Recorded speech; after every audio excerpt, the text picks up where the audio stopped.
Hey, can can y'all hear me, man? Let me know in the chat if my mic is working, man, before I get started.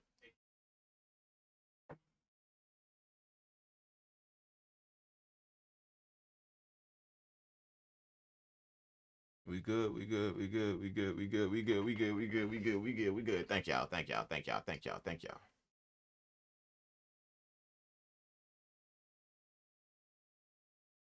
Highly requested from a few people for me to jump on and show my mixing process live.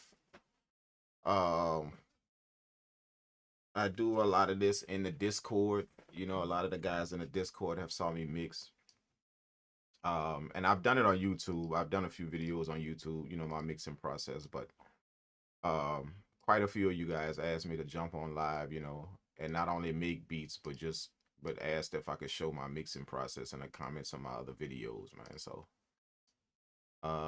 today is the day. I got a few beats that's already lined up. And actually one that I just made. So I'm gonna pull that one and I'm gonna start with that one first. This one I just made, just like maybe about 20 minutes ago. So yeah, I'm gonna start with that one first. And I'm gonna be taking off my headphones. I'm gonna try and talk to you guys as I'm doing it, you know. So feel free to ask any questions y'all have, anything y'all see me doing. I'll try and look at the chat as well and answer you guys' questions if y'all asking anything. But also I'm gonna be taking my headphones off and muting the microphone because I'm gonna be listening to a few things through my speakers. Not much. Because these beats that I'm gonna mix, I don't think they're gonna require me to actually do a lot of referencing through my monitors, but I do like to take my headphones off and get an idea to mix every now and again through my monitor. So I'm gonna be muting the microphone that way it doesn't come through the speakers because I'm gonna have the speakers pretty loud. Um, so but I'll let you guys know whenever I do that. That way you'll know. I won't be able to just in case y'all don't hear me talking through the microphone. It's probably because I got the mic muted. But for the most part, I'm gonna try and keep it like this and mix the majority of the beats inside of mix the majority of the beats that I have through the headphones. I'm gonna try and do that, which is really no problem.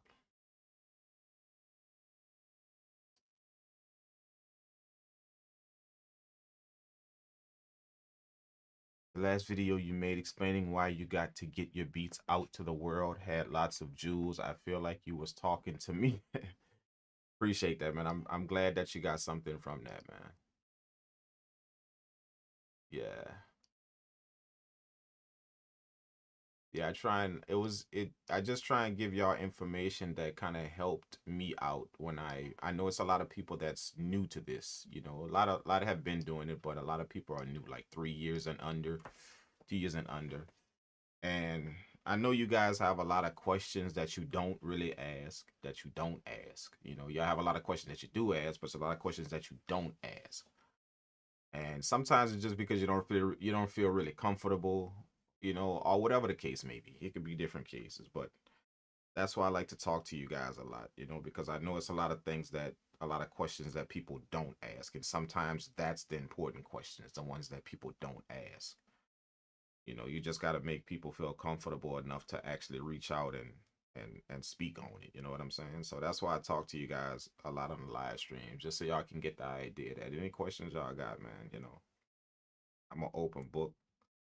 And if it's anything that y'all done took in from me over the years of me having a YouTube channel and all of the information and the, you know, letting y'all dive into my process of doing stuff and all of that, you know, hopefully y'all have taken from me that, you know, I don't mind helping you guys out with whatever questions you got, you know. But it's just that you guys got to understand that, you know, like that can't be done from just all YouTube videos. Everybody want to just sit on YouTube and watch videos, man. It's some things that you have to put that step forward and reach out yourself. You're not going to be able to take everything in about this whole entire thing on YouTube. Like, and a lot of y'all trying to do that. You're actually going to have to reach out. You know, you're gonna have to do that. You know, like to find out specifically what you need. You know, we're all not the same, so we can't believe that we can all go to the same place, YouTube, and get, you know, get everything we need.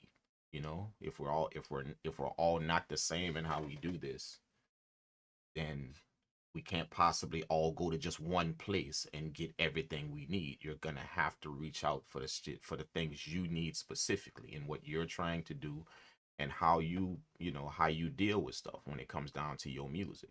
You know what I'm saying? And but a lot of people, what's become the norm is just trying to sit on YouTube and just get everything. And that's, you know, as much as it's a big help, nothing in the world is 100% good for us. Nothing. So there's a downfall to that as well. Just sitting on YouTube trying to get everything, you know. So you have to train yourself to, you know, eventually I have to reach out for the information I specifically need for what I'm doing in my studio with my equipment, my gear, my everything. You know, we all, like I said, we all don't have the same amount of stuff. So you're gonna have to get the info that specifically applies to you to be at your best in what you're doing. You know, so I just want all of y'all to remember that while y'all on YouTube searching for everything. Just remember that's one place that everybody is trying to get the same thing from. That's not how this works, because we're all different. Facts. Just factual information. We're all different. So that's not really how that works. So as much as you believe that's helping you, nothing is 100% good for us in this world. Nothing. So there's a downfall to that as well. And if you don't watch it, that downfall will hurt you more than it helps you. Just sitting on YouTube trying to grab everything you can. You know what I'm saying? So you train yourself to reach out for the information that you specifically need. So that's just a little tip for all of you guys. Okay, let's get to this, man. If that makes, I don't know if that makes sense to y'all. Hopefully that does.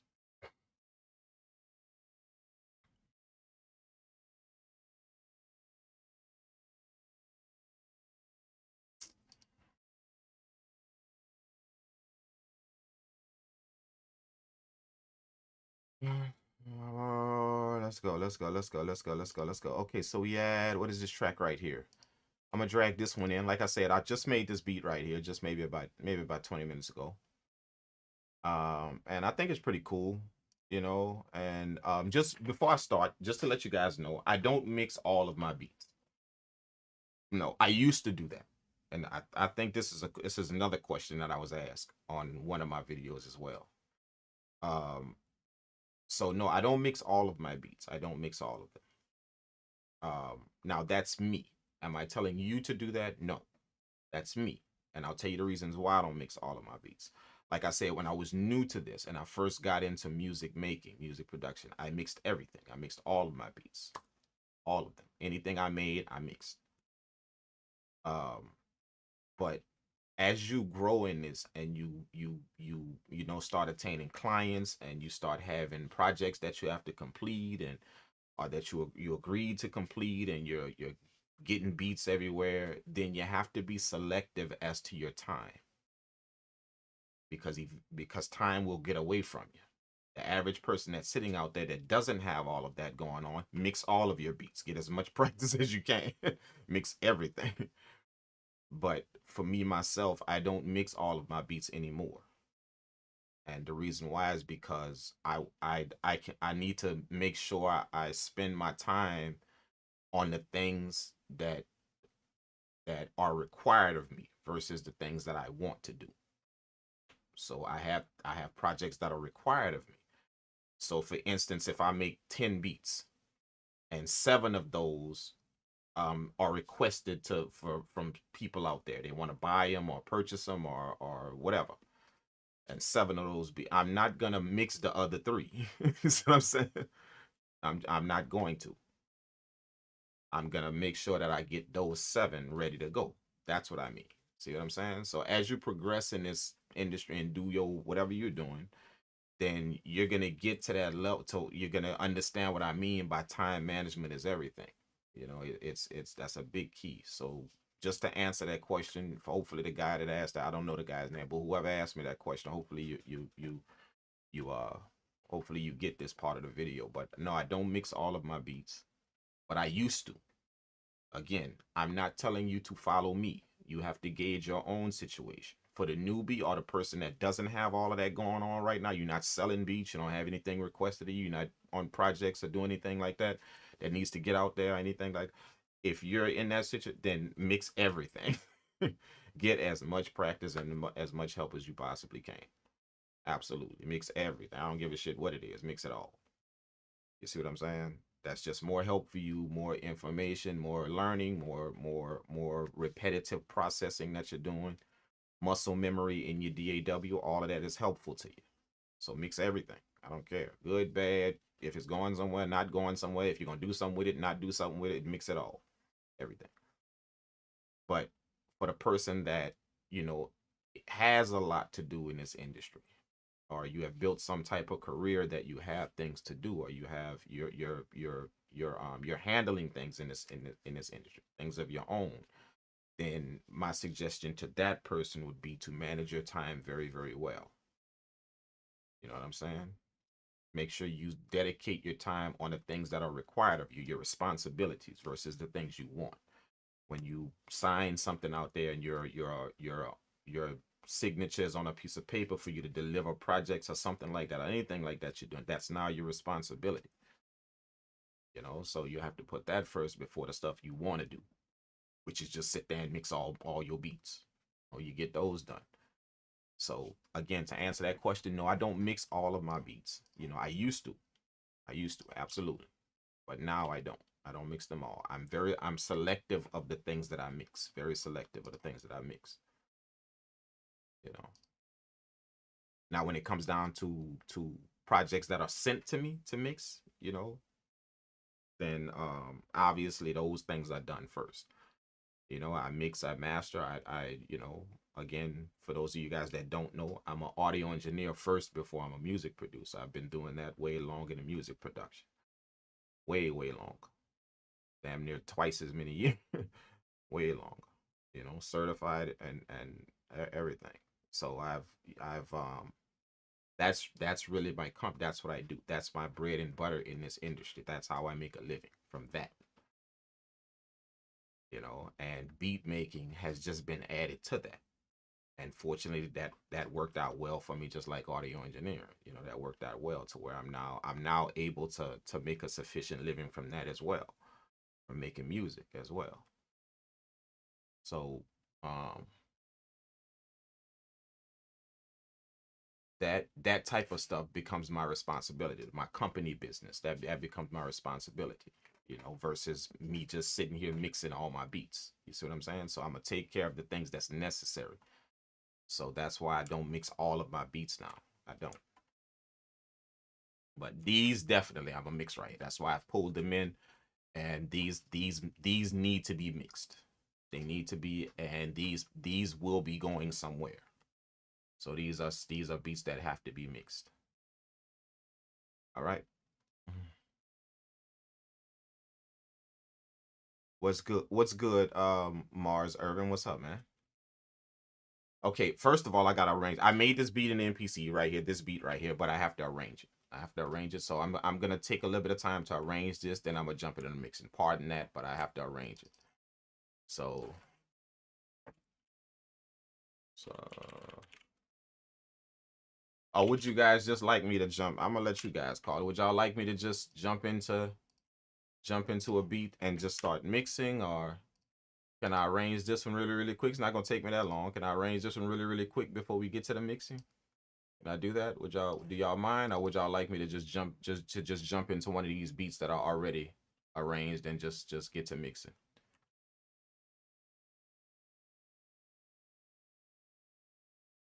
Uh,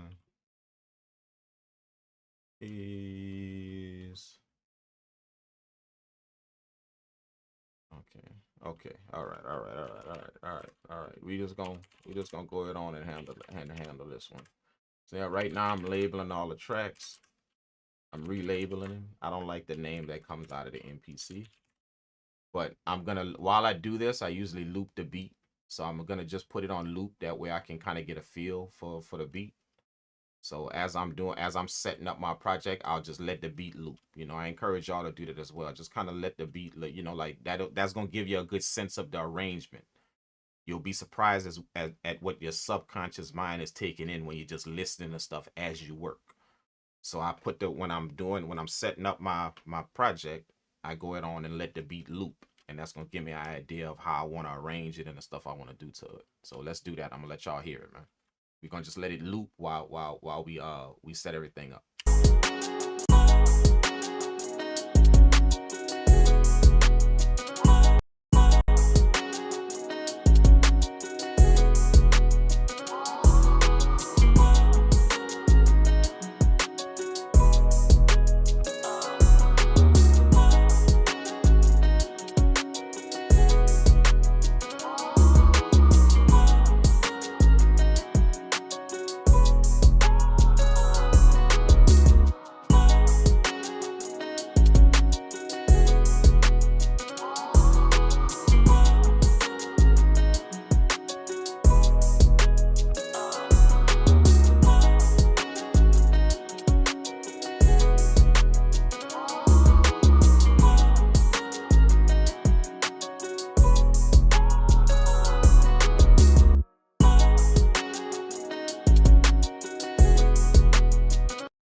This thing isn't looping right. There it is.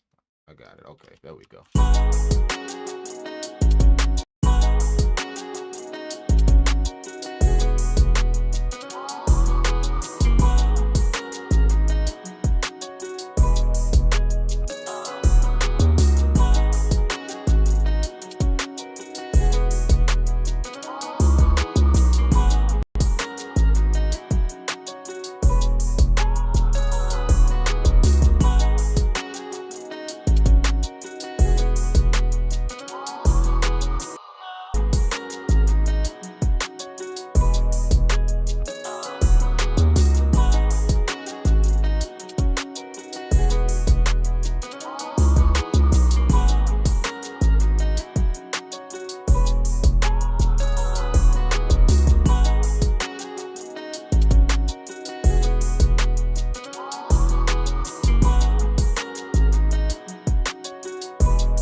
I kind of already got an idea for the arrangement already just from listening to that, man. See, that's why I do that. I literally got an idea for the arrangement already, man.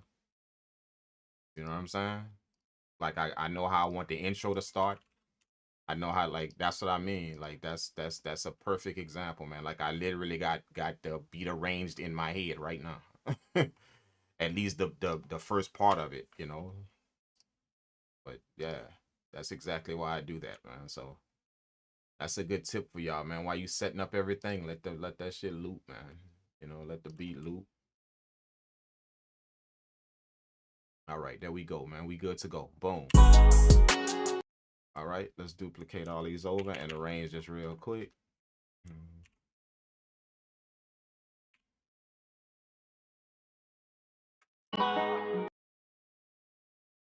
Okay. So first thing I'm gonna do is obviously the guitar is gonna be the main part of the track.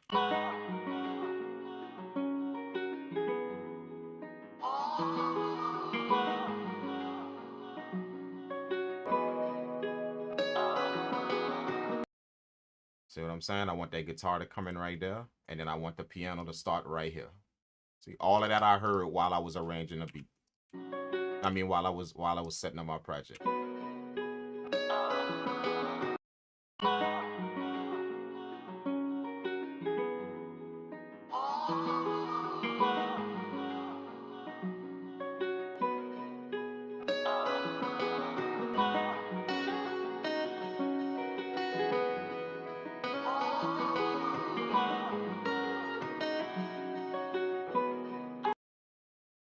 So check this out. I'm gonna bring the hi-hats in right here. And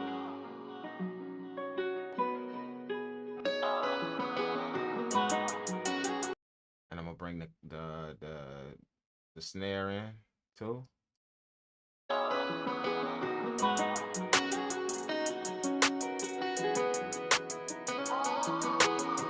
gonna bring the open hat in, one of them open hats.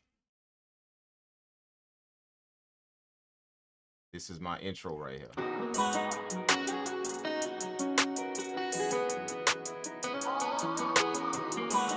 Let's cut that off right here. Not too many open hats in the intro right here.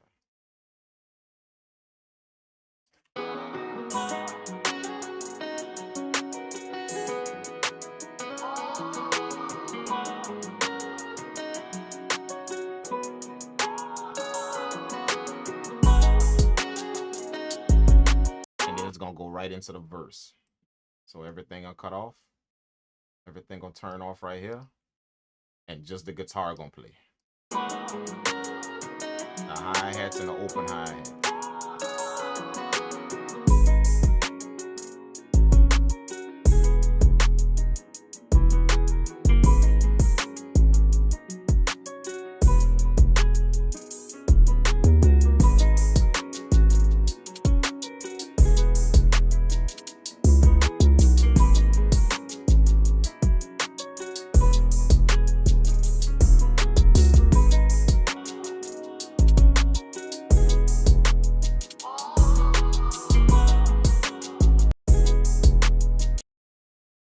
We're gonna take this.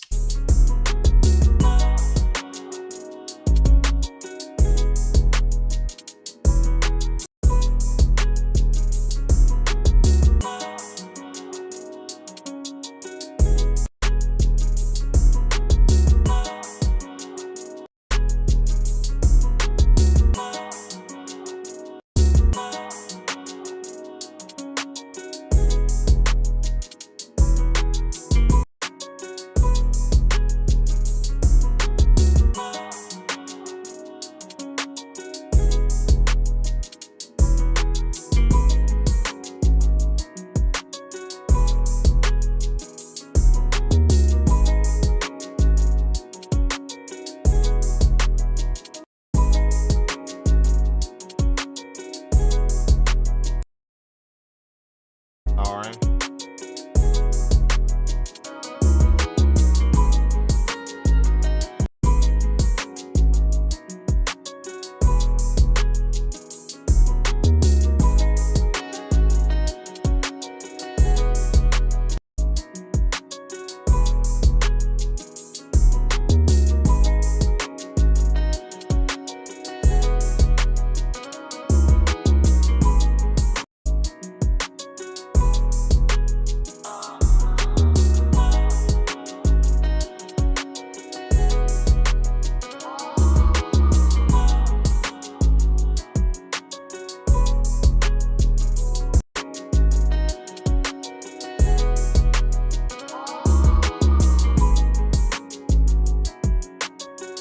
And then the drum's gonna cut off right here.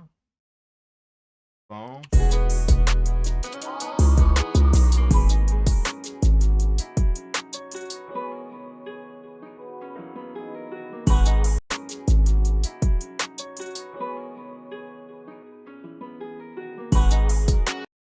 Nice, nice.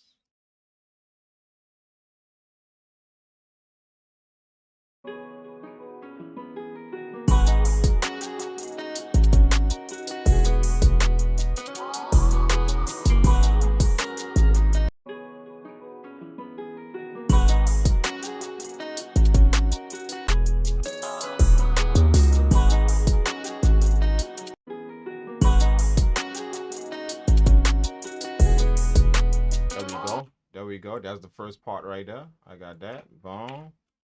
And then this is gonna be the second verse right here. So let's drop the drums out right here in the second verse.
second verse I'm doing right here.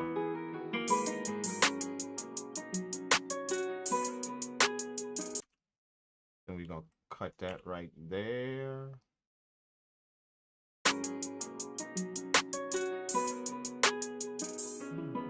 And then I'm gonna let the vocal come in right there.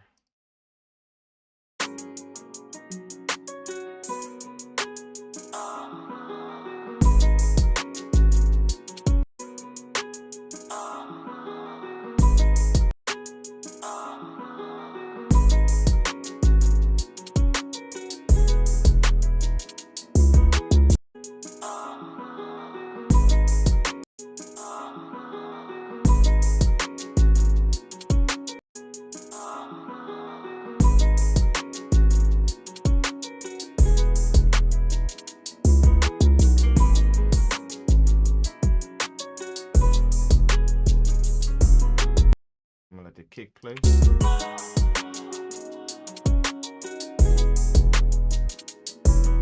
Just let the vocal play right here.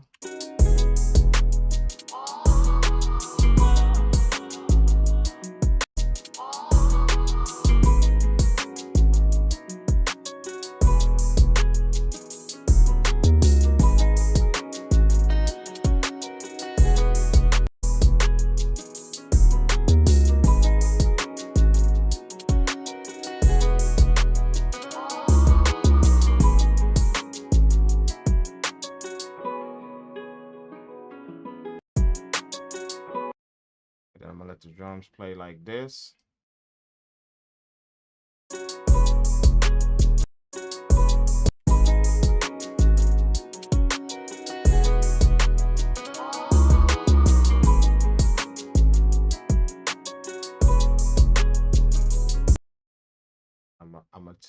I'm gonna let the 808 play.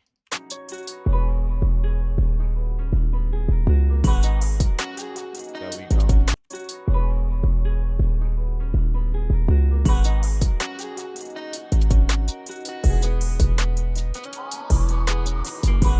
Then we're gonna do a small outro right like this.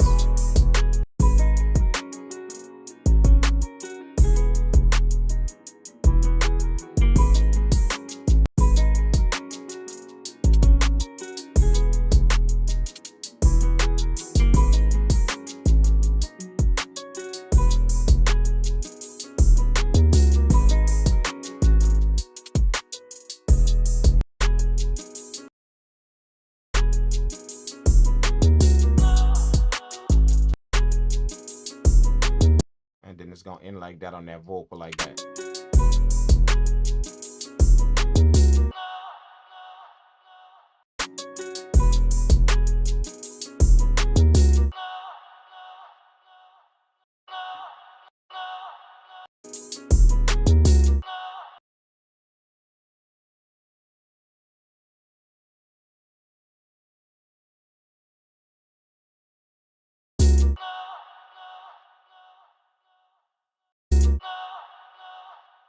There you go.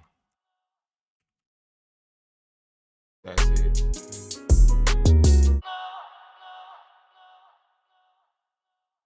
That's it. That's the arrangement right there. Let's mix it. Let's mix it. Let's do it. Let's mix it.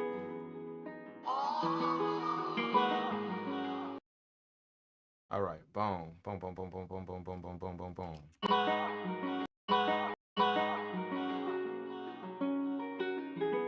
Okay. Now the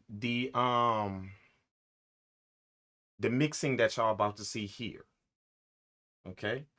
It's gonna be a bunch of y'all that's go watch this video, and I swear to God, all of y'all gonna go on and jump in y'all DAW and copy all this shit, and that's cool. That's cool. But just understand this right here, what y'all about to see. That's different ears than you.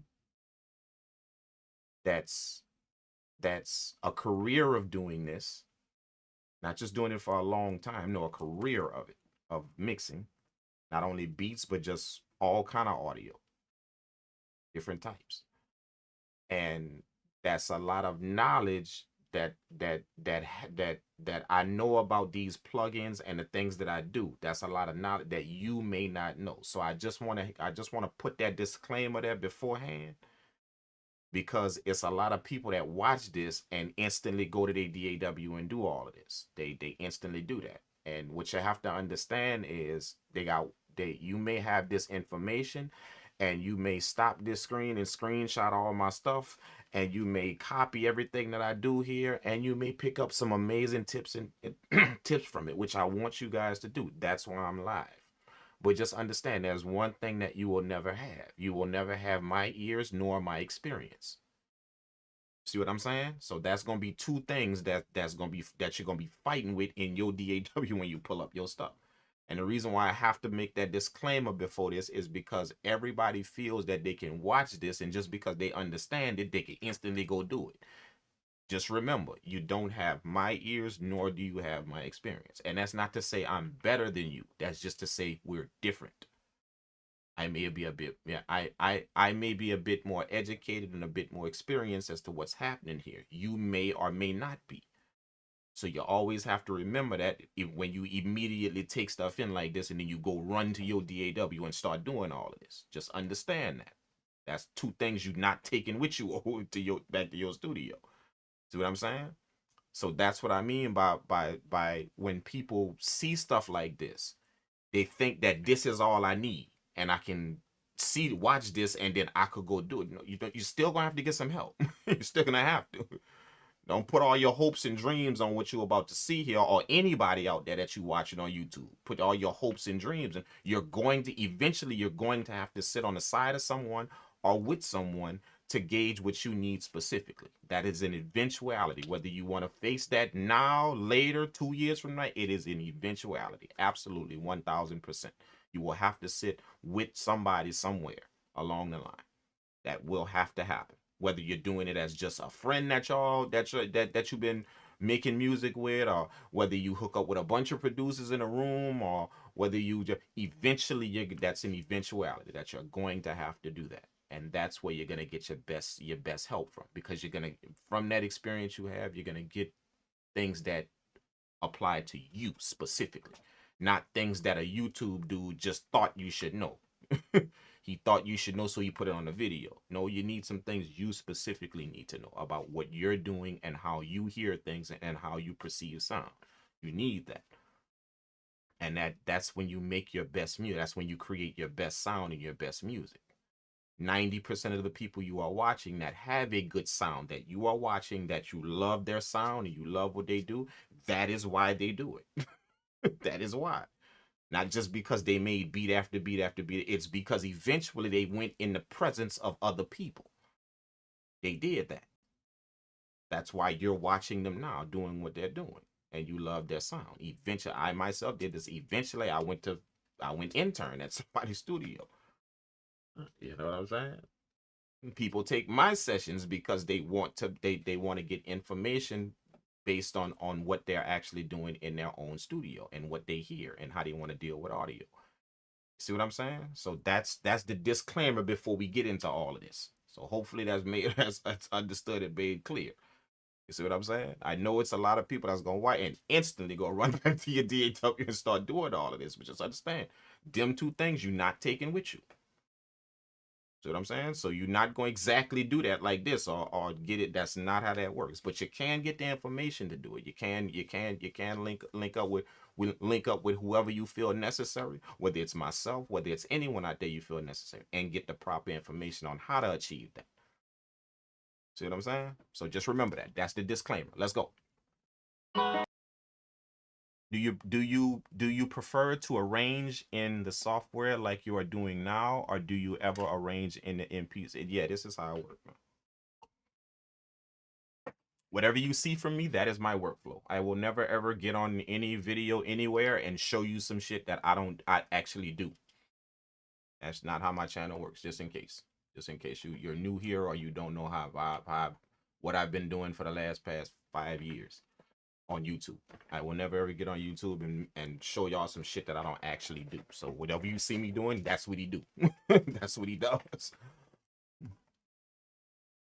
Okay, let's go.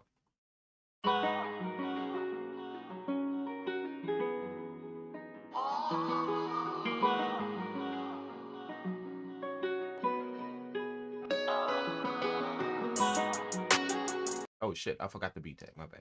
I forgot the beat tag. If I don't put it on, if I don't put it on that now, I'm gonna forget. Sorry.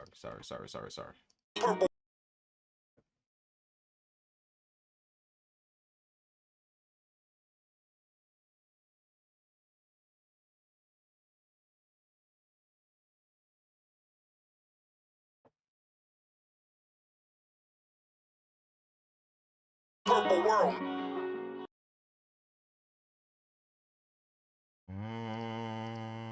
Right here.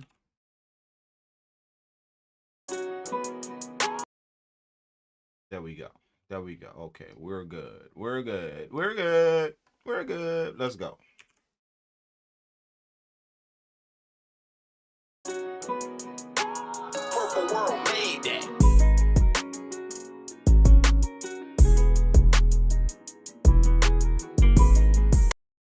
These two right here, this blue and this red, that's my buses. That's my the red is my drum bus, the blue is everything, is the track that all of my instruments are going through. So if I was playing the track, just for you guys that don't know, if I was playing the track, if I want to mute all my drums, I could just hit this mute on this red track right here. See, and it's gonna mute all of my drums. If I want to mute all of my instruments, I can hit this mute on the blue track and it's gonna mute all of my instruments. See? Just the drums playing. So that's my buses that I set up to control all of my sound at once. I can control all of my drums at once. I can control all of my instruments at once if I want, or I can deal with them individually at track by track. Okay. Boom. I'm gonna put another track over here. And this is gonna be the mix bus right here. We're gonna put the mix bus right here. I know I am going to need one. Okay, and then I'm gonna show y'all something. You can take all of your tracks before you start. You can route all of your tracks to your mix bus. So now everything, all of my tracks are now playing through this red track over here. All of my tracks, this red one right here. The whole entire beat is playing through there. So if I play the beat and then I mute this, then everything gonna stop. See? Everything. So these two buses right here, which have all of my tracks, drums to this red track right here, instruments to this blue track right here. These two tracks, this red and this blue, and the buses are now routed to this mix bus right here. So now I got essentially I have the whole beat playing through this track right here, through this red track right here at the end. The whole entire beat is playing through that. Okay, and the reason why I'm gonna do that is because I'm gonna show y'all something that a lot of you amateurs, you know, that are struggling with your mixes. You know, one of the things that you're gonna struggle with is getting a good level with your sound. That's one of the things that an amateur will struggle with, getting a good level. So I'm gonna show you how to put the training wheels on your sound real quick, just in case you're out there and you're an amateur. This is how you can put the training wheel on your sound. Okay, see, if you have all your sound routed to one track right here, this red track right here, what you do is you take your volume fader, okay, and you bring it up about 5 dB.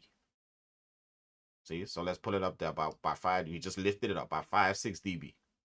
Okay, and then you take all of your tracks and you bring them all down. Okay, taking them all, not the buses, just all of my individual tracks. I brought all of the faders down.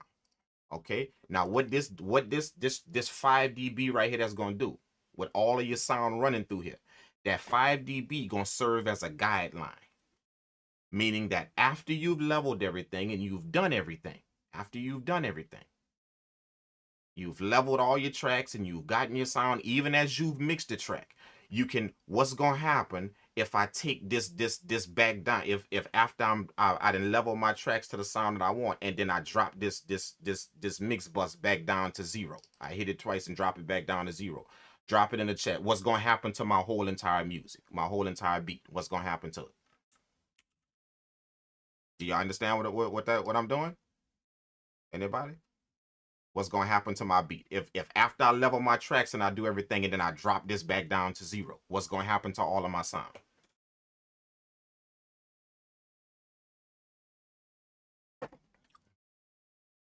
Anyone? Right, possibly y'all may not understand what I'm doing. Again, I'm routing all of my tracks, all of them. My whole entire beat is playing through this red track all the way over here to the right. My whole entire beat is playing through this track right here. So I took the volume and I pushed it up 5 dB. This fader, so that means my beat is loud, up literally up 5 dB. Okay. Now I'm gonna go level all my tracks. I'm gonna start leveling all my tracks. Start leveling all of them, doing everything what I want to do. Now, after I finish mixing my track and doing everything, what's gonna happen to my whole entire track once I bring this back down to 0?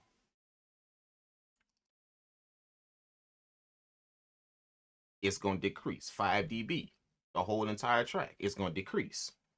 So basically what you're doing is you're using this mix as a guide right here. This mix bus as a guide. You're giving yourself 5 dB over. So see, let me show you what that does. Just for instance, when I turn this 808 up, let's play the beat.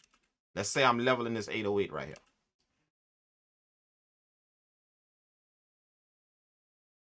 Oh, see, let's say I'm leveling this 808 right here. See? Now watch. Let's say I do all of my processing on this 808, whatever I want to do, you know, however you want to process that and all of that. Then I turn do my kick. Do whatever you want to do to that, all of that, get everything done. Then I turn up my snare.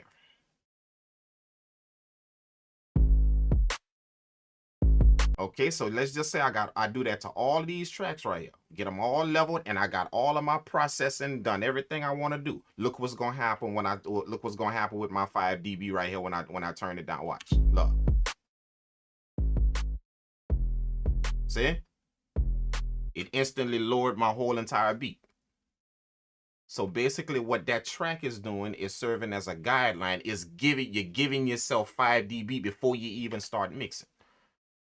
You know, it's almost like having that 5 decibels in the bank. You got it in the bank. So just in case your levels ain't good, or your level, you're clipping, or you've pushed stuff to the max, you don't have to worry about cramming everything under 0, because you know you got that 5 dB ahead. You have that. You gave yourself that. And once you're done leveling, all you got to do is drop that thing back down to 0, and boom, your whole beat gonna decrease by 5 dB, the whole entire thing.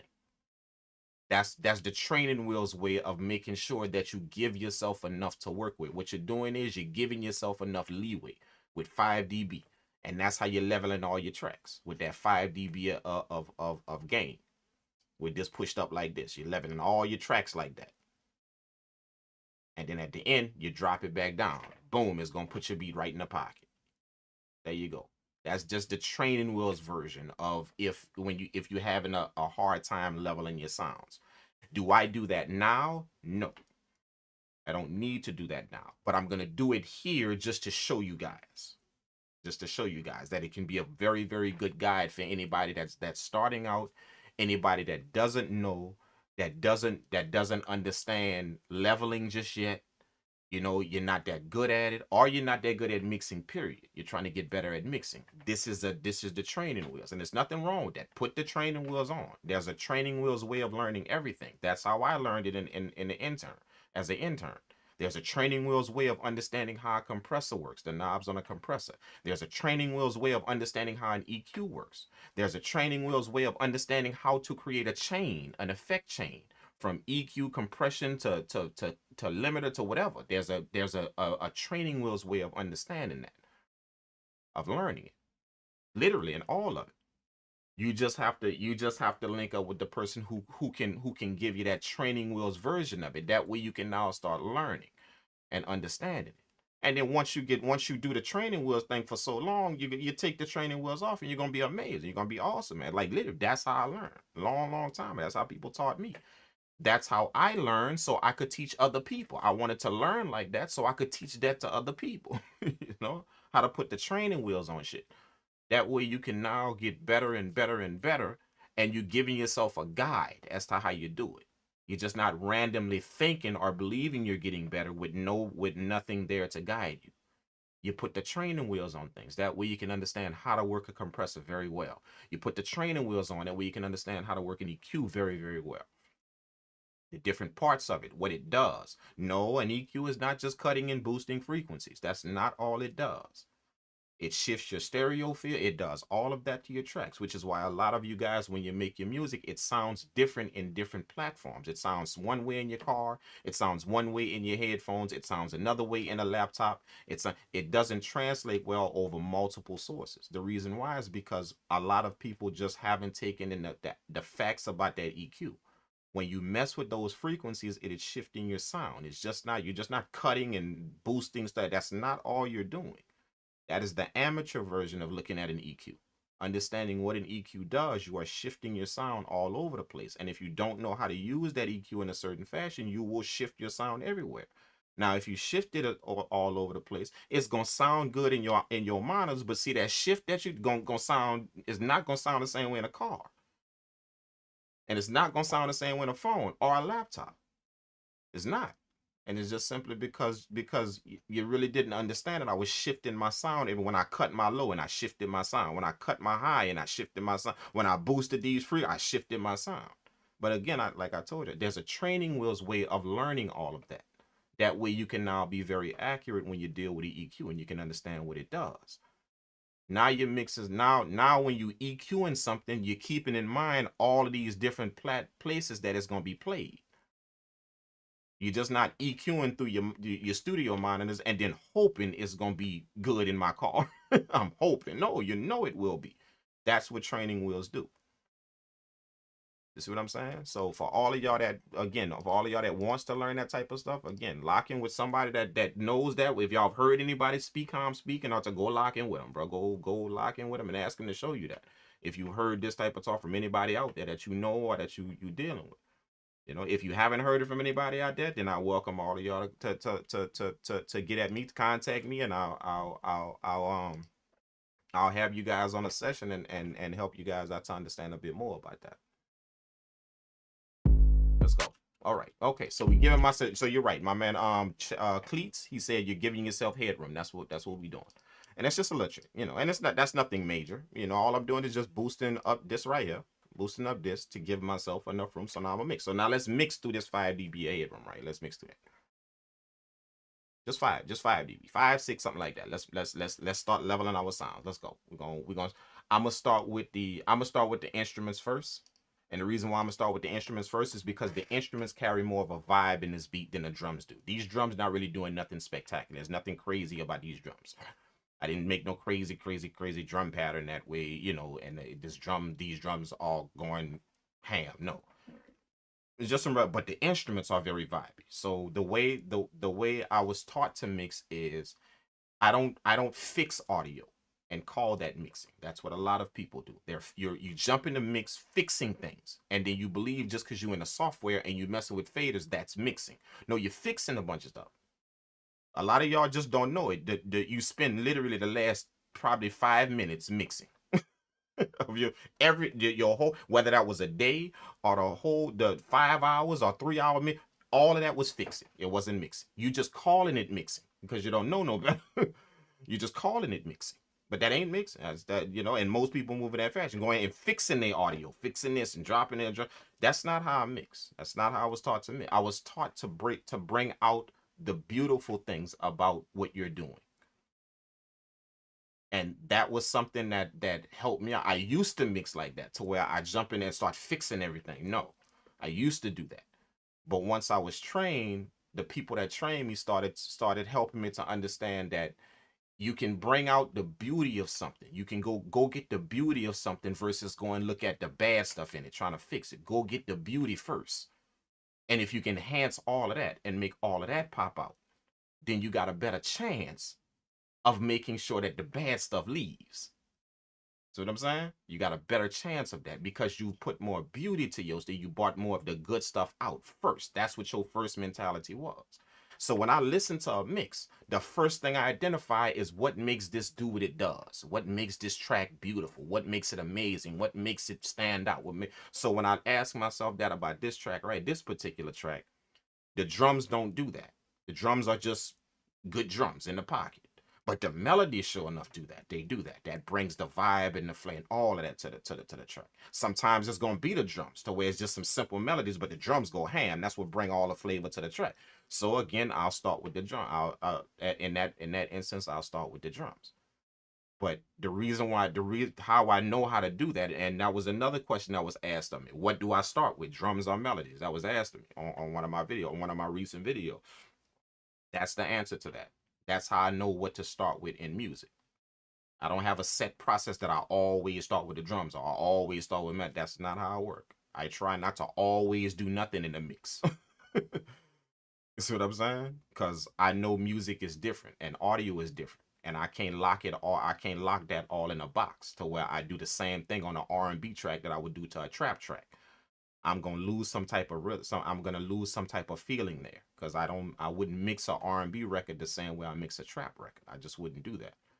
That's two different feelings. So I'm gonna do two different things. So I can't ever lock my mixing into a box to where I keep saying I always do this. I can't do that. That makes no sense if I'm dealing with different audio all the time. See what I'm saying? So I don't always start with drums or always start with instruments. I gauge it by what makes the track beautiful. What's the amazing thing about the track? That's what I go to and deal with. And I enhance that. I'm not fixing it because it's beautiful. I enhance it and bring it out. And once I do that, it's almost like the stuff that I need to fix, all that stuff I need to fix, all the stuff I need to deal with, all of that stuff, it kind of starts to eliminate itself. You see what I'm saying? It starts to eliminate itself because you're hearing more of the beautiful stuff, more of that. So that's how we're going to deal with this mix right here. Again, the instruments is the beautiful thing in this track. So let's go on and do it.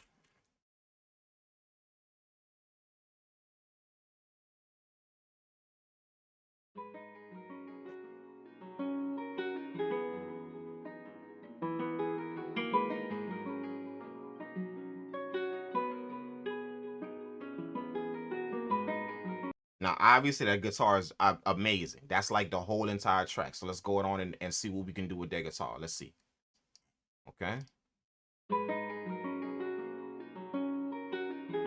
Okay. First thing I'm gonna check about this guitar is I'm gonna check to see how wide it is. Okay. Now I'm gonna use my ears to do that. Again, there's a training wheels way of understanding how wide the sound is. That way you can deal with the stereo field as you go through your mix. You don't have to deal with it all at once at the end.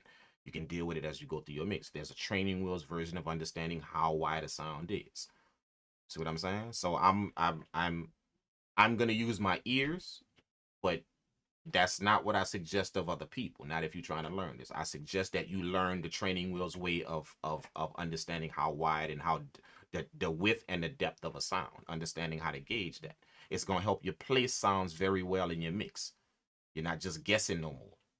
As to, oh, that sound good, oh, that sound, no, again, see, because again, when you go by that what sound good thing, if it sound good, do it. If it sound, understand, you're not listen to that in multiple places. See, that's why people have a problem with their mixes translating in different places. It's because they live by this crazy ass phrase that if it sound good, do it. Okay, well, if it sound good, then do it. But just remember, it sounds good in just that thing you're listening to it in, whether it's your headphone, because you're not listening to it in your car just yet. Neither you'll see, it's gonna sound good in that what you're listening to. So yeah, go ahead on and do that if you'd like. But that don't mean it's gonna sound good somewhere else where you listen. See, so there's something that you have to deal with. You have to deal with some specifics about it. That way my sound translates in different places. That's not gonna be if it sound good, do it. If I go by if it sound good, do it, then I'm only listening to it through these headphones. See these headphones I got on? That's what's sounding good right now. But see, when I take these headphones off and put into some monitors, see how that could change? All because I went by what sounded good in my headphone. That sounded good. But that don't mean that's going to sound good in some monitors, in some studio monitors. Nor in a car, nor on a laptop, nor on a cell phone. So just be careful about how y'all hear that. How you and you go hear a bunch of people say that. Like, I like it. If it sound good, do it. If it sound good, do it. No, if it feel good. If it feels good. Just be careful about it. Y'all gonna hear a lot of people say that, man. A lot of reputable people say that. Like people that y'all hold in high esteem, they're gonna say that. But just understand that is the facts about it. If I go by what sounds good, I'm only listening in one place, either in some headphones, some studio mic. I can't listen to all of them multiple places at once. I can't do that. So it's gonna sound good in that one thing you're listening to, that thing right there. So how do I know if it's gonna sound good in a car? How do I know if I'm mixing this in my head? How do I know it's gonna sound good? That's where the detail come in. See, I can't go by what sounds good. I have to actually know some details about what I'm doing to make sure it translates in a car, even though I'm listening to it on some headphones. Does that if that makes sense to y'all? I just want to clarify that thing that people always say: if it sound good, do it. If it sound good, do it. Usually the people that's saying that's the people that don't really know how to mix. That's why they live by that. I don't know them specific things, so I just do what sound good. That's why they're saying that. Most of them, they don't know them details, them specific. They don't know them. They never went nowhere to take that in. Never, YouTube is where they went. That's where they got their whole entire training, anything that they learn. So they don't know them specific things. So they live by the if it sound good, do it thing. See? But again, factual, not what I think or believe. So that's what somebody believe out there. They telling you if it sound good, do it. That's their belief that it sound good. See, because it could sound different to somebody else, and it could sound different to this person. That's their belief that it could sound good. That's your belief that it sound a certain way. His belief that it sound. But if we want to deal with facts, not beliefs, just the fact. The facts are I'm listening to it in one spot. I can only listen to it in one place at a time. See, even though I got these monitors and these headphones, see, I can't listen to both. See, I gotta take these headphones off to listen to them. See, I can't listen to two sources at a time. I can't. So if I go by the phrase sound good, the facts of that, not what we believe, the facts are I don't know if it's gonna translate in something else until I listen to it there. But it sounded good in the headphones. They did do that because I went with what sounded good in the headphones. Well, that means you don't know if it's gonna sound good in the car. Because just because you did it in them headphones, y'all all know that. Facts. That don't mean it's gonna sound good in the car. Neither a laptop, neither a cell phone. That don't mean that.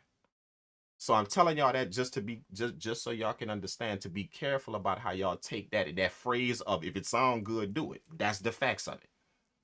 Dispute that if you want, but you're disputing facts, not me. See what I'm saying? That's people's belief out there that when they say that, that's their belief of what sounds good. Then I'm gonna do it. See, they can have different beliefs about what sound good, but beliefs is different than facts. My beliefs could be wrong, but facts are there. The facts of the matter is I can only listen to one source at a time. So if I'm living by do what sounds good, then you're just doing it to them headphones. That's it. Because I don't know how it's going to sound in the car, neither a laptop, neither. But again, there are ways if you learn the details about it, the specifics about it, a few of them. That don't mean you have to be some Einstein on this. No, but just learn some very, very, very, very helpful details about this that will ensure that when you take them headphones off, I calculated up a few things to where I know it's going to be in a range of a car as well and a laptop as well. I know it's gonna be that. It's gonna do that. That's my point. Does that make sense to y'all? I don't know. Does that make sense to y'all at all? Did y'all understand that or not? Or hopefully y'all did. Let's go.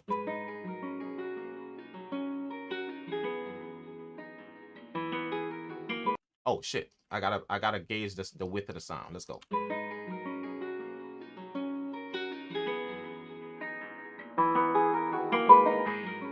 Yeah, this sound pretty wide. It's pretty wide.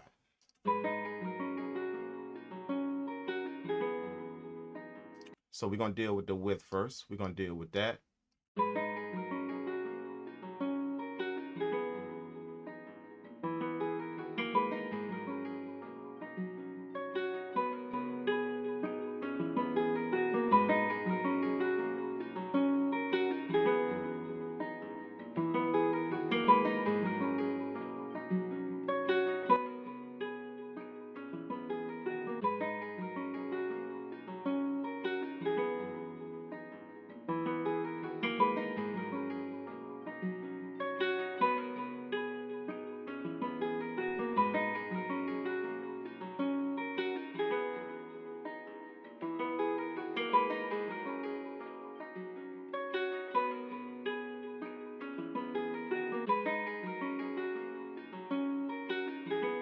I'm making sure that what I'm doing with these two plugins right here, this is a stereo plugin to control the stereo field in the center, the width, all of that.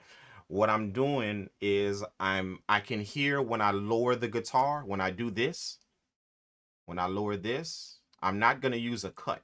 I'm not going to do this on this particular instrument. There's a reason for that. You know, there's a reason why I use, you know, I use cuts in some you guys see me use cuts in some situations. You know, I'll use cuts like this, but there you guys also see me use shelves.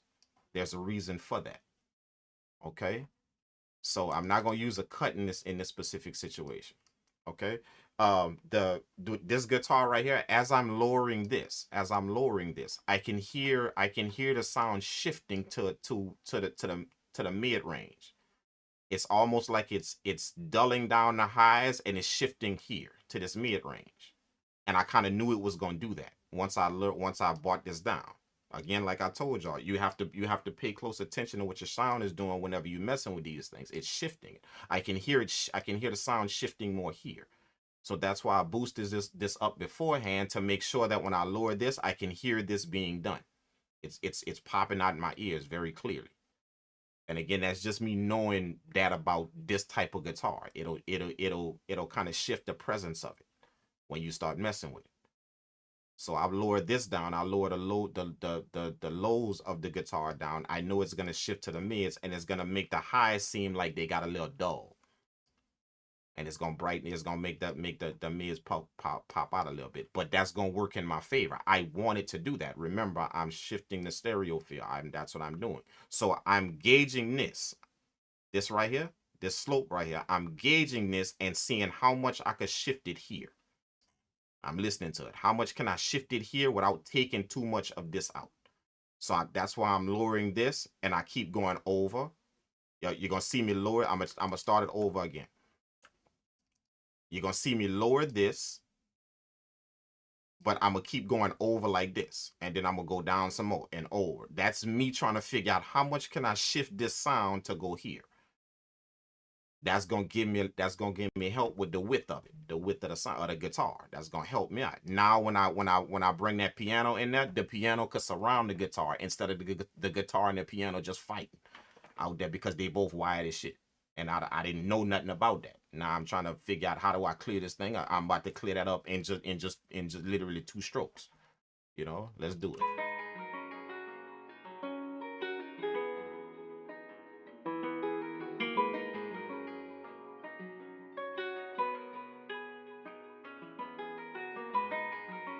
There we go.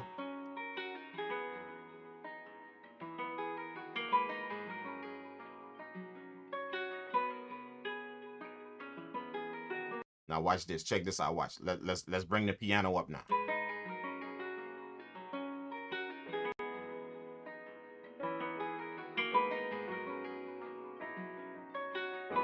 See?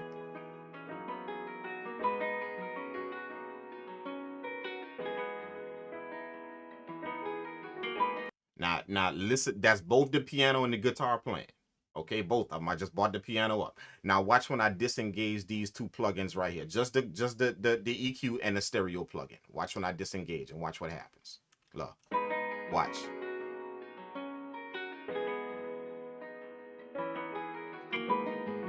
See? Look. They fighting each other. They fighting each other.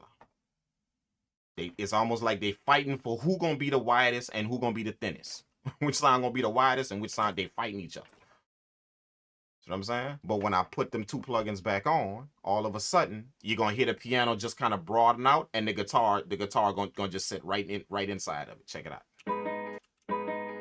That this is without, and then this is with.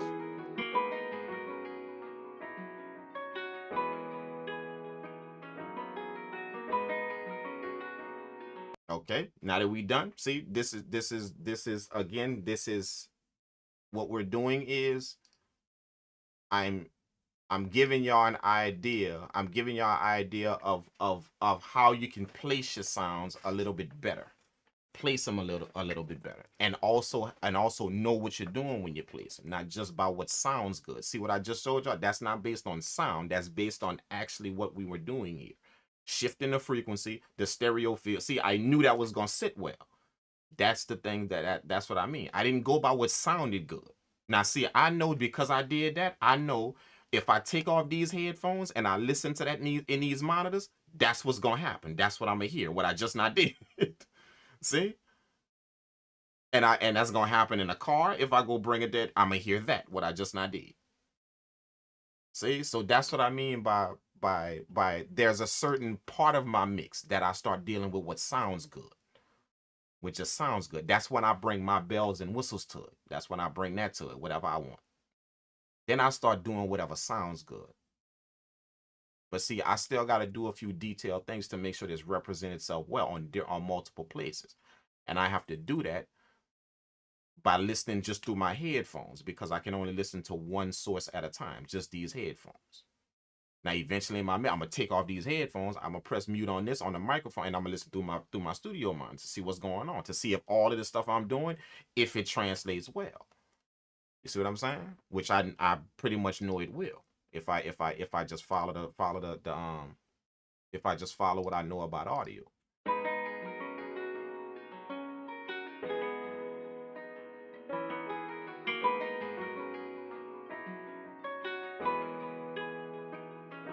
Okay.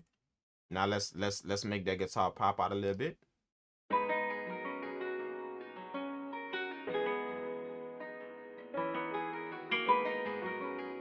Nice. All right. And then I'm gonna keep it under control. Make sure it's under control. With a compressor. But I'm gonna use a specific one. Because it's gonna smooth out the guitar. It's gonna smooth out the guitar.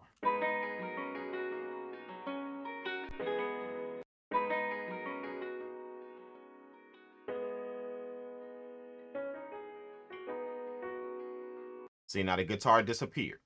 It's almost like I crushed the guitar. I crushed it so much with the compressor that it just disappeared. All you hear is the piano. Check it out. Now I'm gonna bring up my output level, which is the gain. I'm gonna start bringing it up to where I can hear the guitar, and then I'm gonna start backing off this crushing that I did, and you're gonna start hearing the guitar get a little bit more present in that. So let's go. See? Now check this out. Watch. I'm gonna start backing off the gain, off the actual crushing of the guitar, which is the gain reduction right here. Let's start backing off of that. Watch y'all gonna start hearing the guitar pop out more and more out of the piano.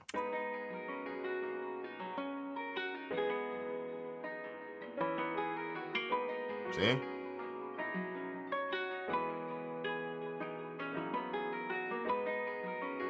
This is without. This is with.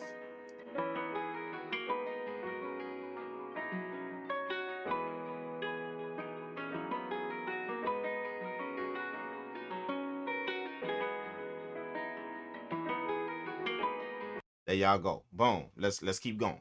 Piano, we got the piano in with it, so let's go on and check out what the piano doing.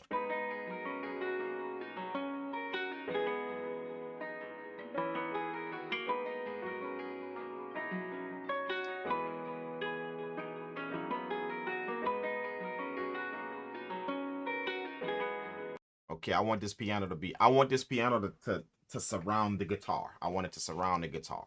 Okay, so that means if I'm surrounding something, then that means that I'm gonna start digging in the middle of it. I want to mess with the middle of it. The middle of the piano. Not the low and the high, just the middle of, to where I could start digging a hole in the piano to make this guitar sit a little bit. But right now it's sitting nice, but we're gonna dig a little bit more, a little bit more of a hole in the piano to make sure that it sit inside of that really, really nice. Let's go.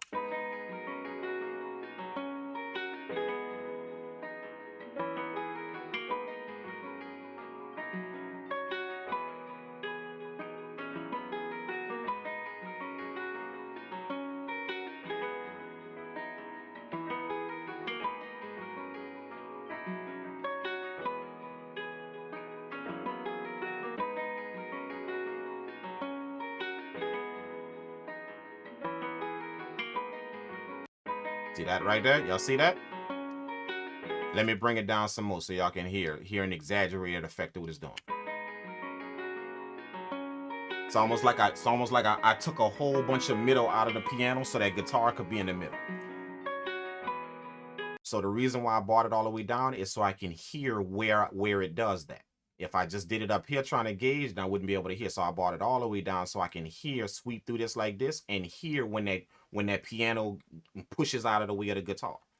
I can hear it because it's exaggerated. I didn't do it from here trying to gauge it like this. I brought it all the way out, an exaggerated effect.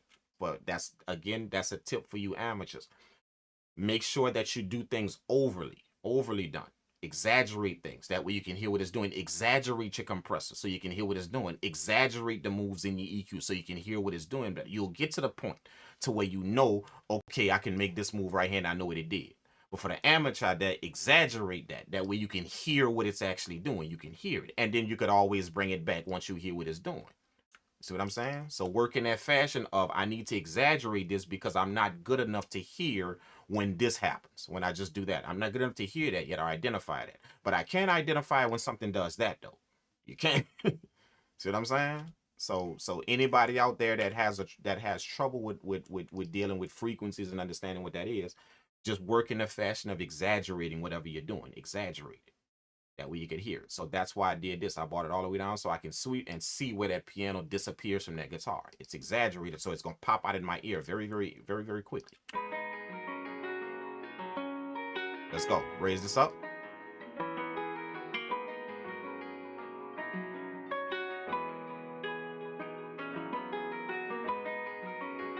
Okay, now I'm gonna show y'all something. This right here isn't really for the amateur, but I'm gonna show. I have to do it for this track. I have to do it. If I don't, then it's gonna make my life hell with whatever I'm gonna do next. So I'm gonna grab another EQ and put it at the bottom of that.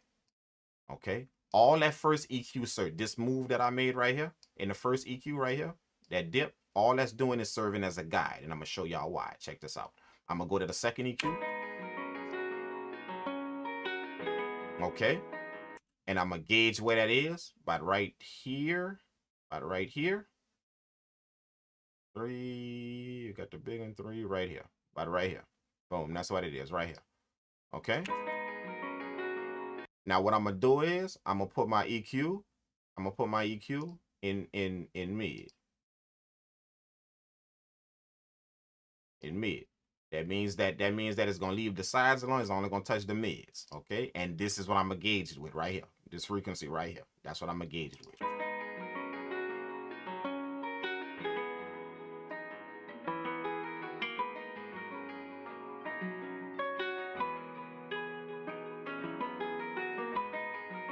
Now that I got both of them doing that, now what I can do is I can now take the level, the gain of this EQ and bring it up, and it's going to make sure this middle stays exactly where it is. See, I use this to gauge it, this cut to gauge it, exactly where I want it, and then I use this to actually make the cut, the actual cut.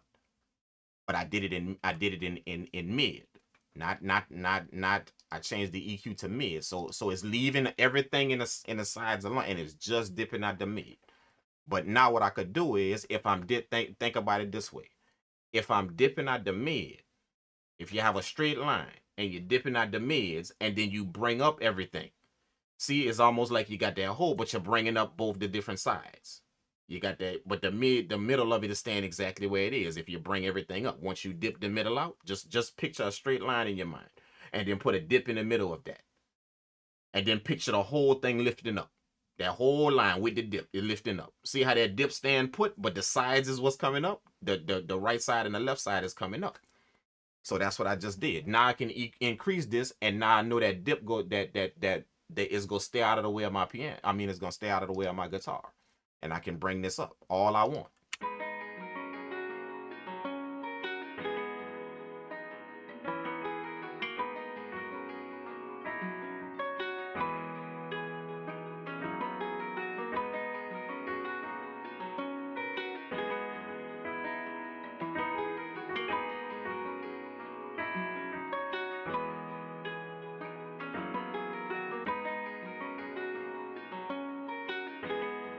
There's my sound. There's my sound. Let's take off let's take off these plugins right here and show y'all what we did. This is both of them disengaged. That's our normal sound.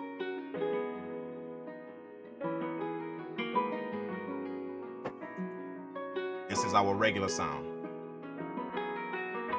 I mean, that's our mix sound now. And all this did, remember, I'm enhancing things. So all this did was help me to enhance the guitar, make the guitar pop out more, which that's the main instrument, make it pop out more. And all I did was I pushed the piano to where it's supposed to be, to surround that guitar. That way I could push the piano up more, make that pop out, but it ain't messing with the guitar. It's not messing with that, with the middle of the middle of the guitar. It's not messing with it. That's what I mean by I look to enhance things first before I go to messing with all type of other stuff, fixing stuff.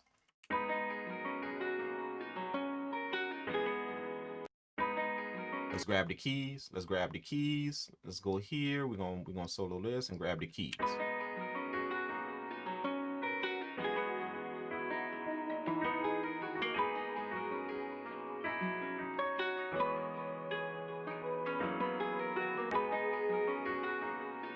Okay, I'm gonna take the guitar off and then I'm gonna just gauge it from the piano.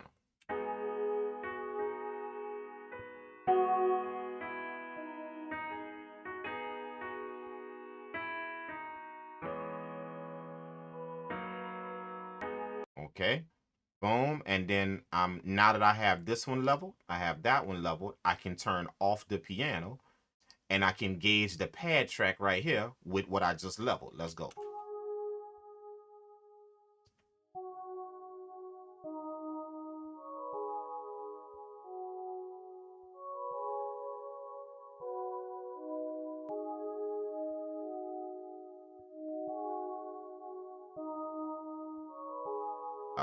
All right.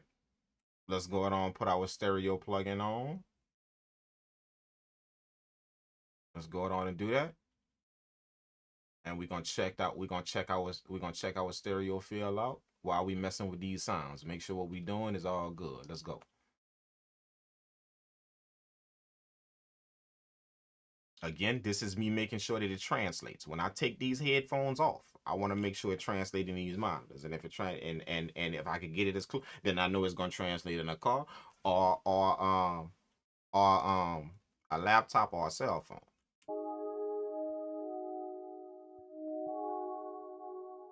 Oh, we good. Oh, we good. We real good. Shit. Let's fix up a few things.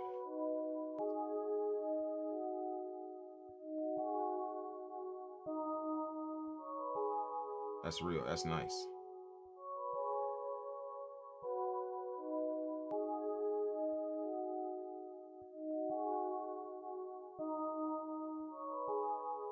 That's nice. We good. We good. Let's go. We real good. Let's go. In all fairness, I panned these sounds in the MPC already, man. I did. I panned them already. If y'all notice, both them sounds panned left and right. When I was making the beat, I kind of did a few things to these sounds. When y'all seen me when I make a beat, is I do a static mix in the MPC when I make the beat in the MPC. That way, when I drag it in here, all I gotta do is just this stuff like this. I don't have to do much mixing. So, in all fairness, these sounds were a bit placed into a certain pocket while I was making a beat. That's how I make beats. I don't just keep moving through sound. I have to hear things correctly in order to know what I want to put in it next. So that's why you guys see me when I'm making beats. You see me EQing, you see me doing all that type of stuff. I need to hear things so I know what could go where, what sounds I could fit where. If I could put another sound in, or if another sound would back this sound up, I gotta hear those sounds represented well in order to do that. So I kind of end up, when I make a beat, I kind of end up with a static mix of the beat. You feel what I'm saying? So this is what the beat, what was the name of this beat? Crushes. Let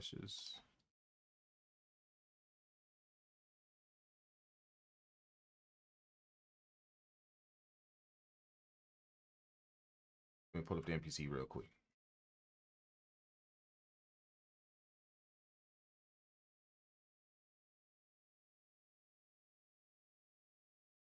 No recent crushes right here. This is the beat right here. This is the actual beat.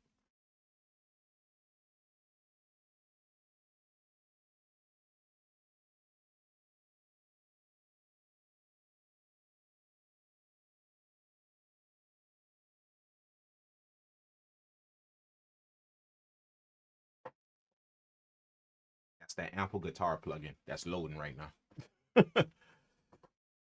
So I made the melody with the ample guitar. I resampled the melody though. Like, so I should have deleted that plugin off of there. I don't need it no more because I just rendered the audio out. I rendered the MIDI out as an audio track. So I should have deleted the plugin, man. But still in there. But this is that ample guitar plugin loading right now. So just give it a minute, bro. There it is. That them things big, man. If y'all ever mess with ample guitar, them things big, dog. They big. They huge. You know, one of them guitars got be having like 6-7 gigs of sounds in it, just one of them, and they got like 20 of them things. Okay, so this is the beat right here. I'm gonna just plug the mixer. See, this is all the processing on the tracks when I made the beat.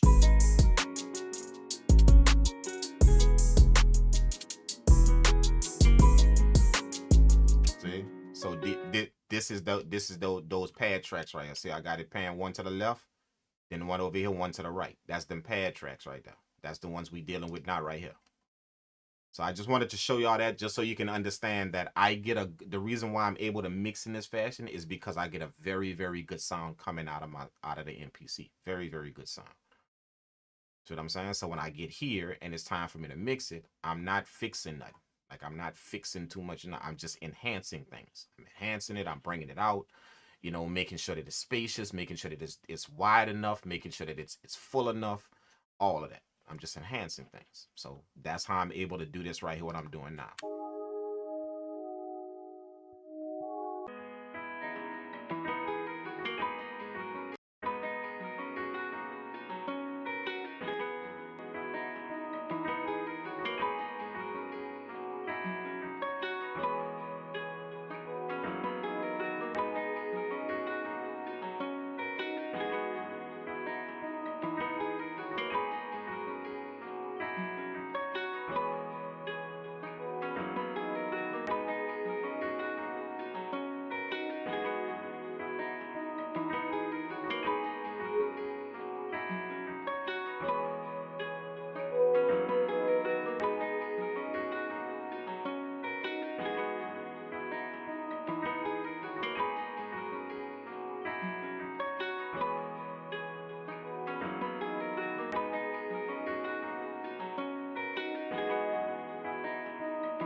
What's what's up, Nino? I see you, man.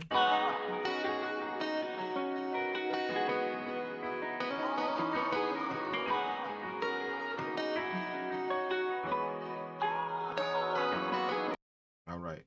Now I'm gonna mute. I'm gonna solo this guitar right here because I want this vocal and this guitar to kind of play off each other. So I'm gonna solo both of them.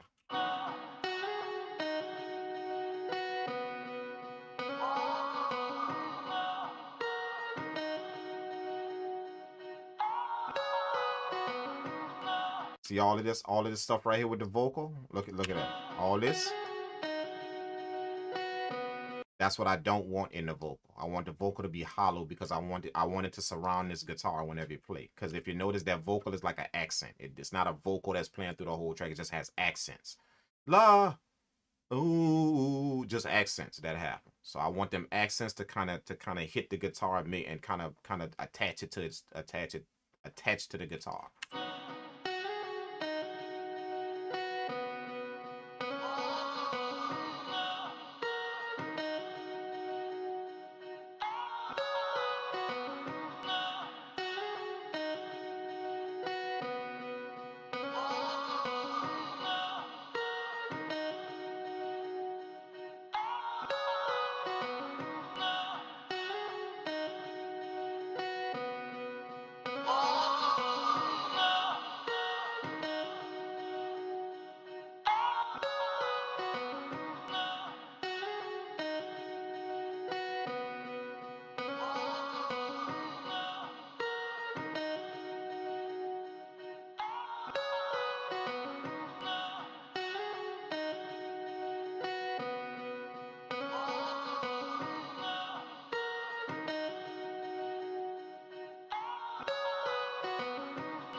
All right, all I did was just get my chain set up. I got my chain ready.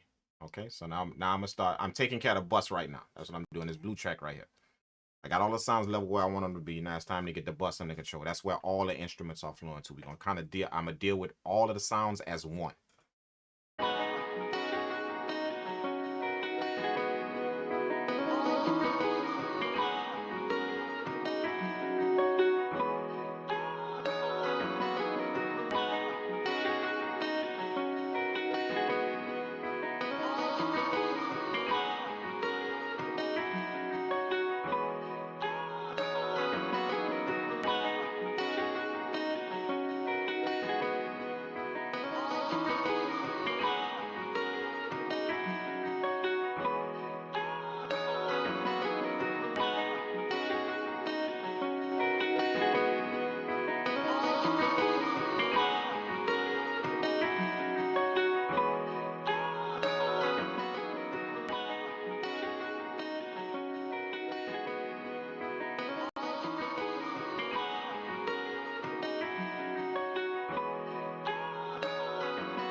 I'm bringing some warmth, some of that hiss, that underlying hiss to the track. That way when it hit my mix bus, all that's gonna kind of pop out a little bit and make the track a bit more shiny. It's gonna bring a bit more polish to the track.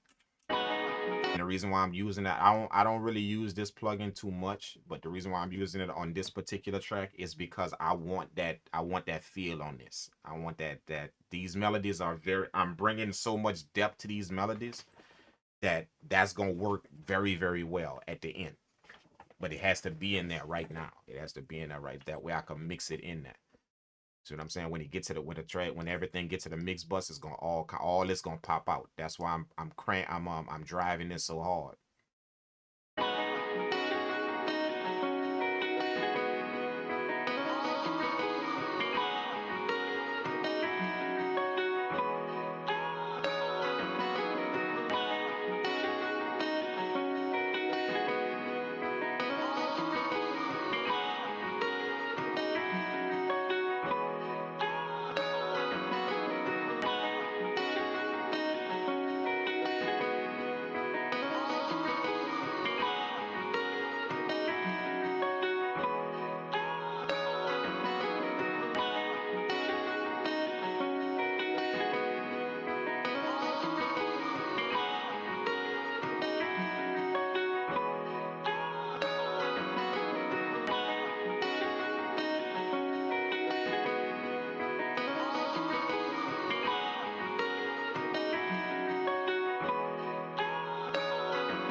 That's my sound right now. All right, let's take off all the plugins. Let's see what's up. That's our sound without nothing.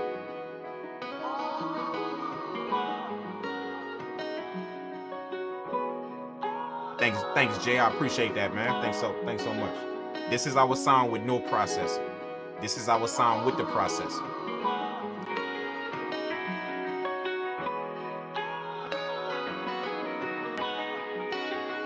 Without the processing.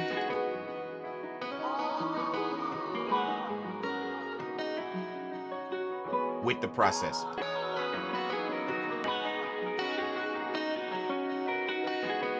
Without the processing. With the processor. Do y'all hear the difference? Do y'all hear it?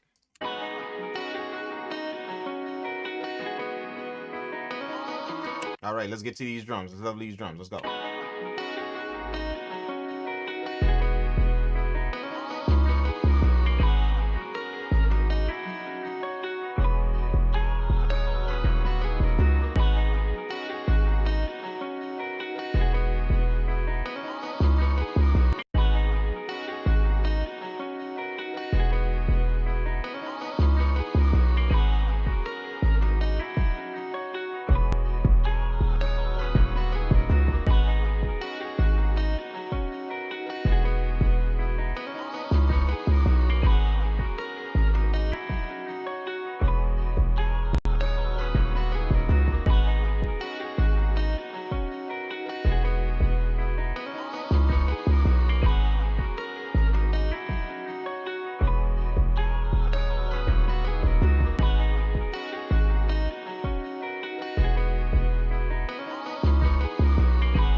I want to take that kick. I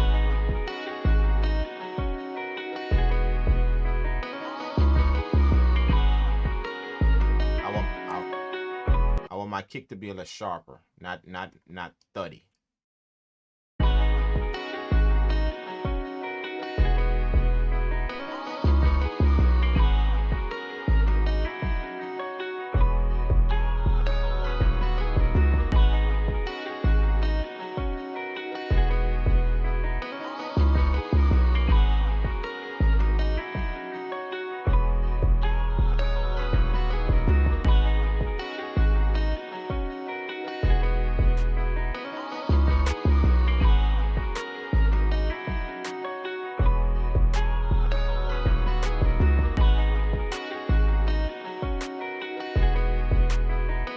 See all of that in my snare? That's the snare right there. I'm gonna pick out the beautiful thing about the snare that I like.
There's my sound. Let's hit that bus. Let's hit that bus. Let's hit that bus. Let's hit that bus.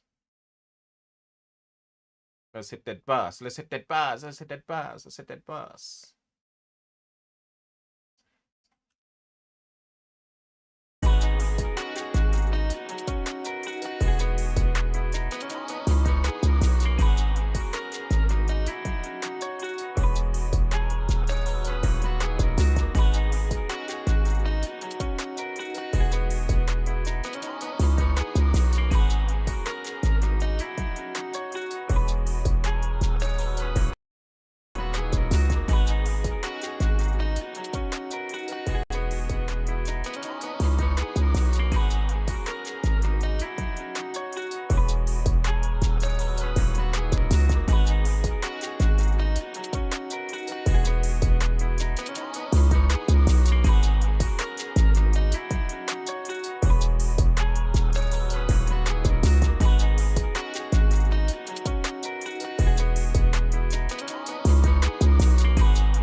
Let's go. Oh shit, my beat tag. Put my effects on my beat tag real quick.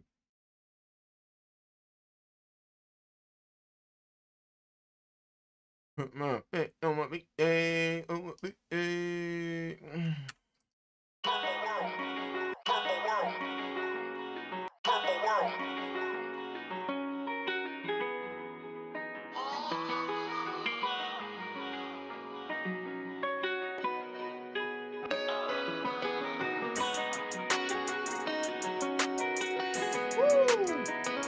Let's go. Let's go. Let's go. Let's go. Let's go. Let's go.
All right. Y'all remember what I told y'all about that 5 dB? At the beginning of when we started mixing? Okay, let's drop that down. Boom. See our 5 dB that we gave us plus 5? That we get? Now we done mixed our whole track through that plus 5 dB right here in the mix bus right here, that plus 5. So now let's drop it to 0. Watch. It's gonna put our mix exactly where it needs to be. Check it out. Look.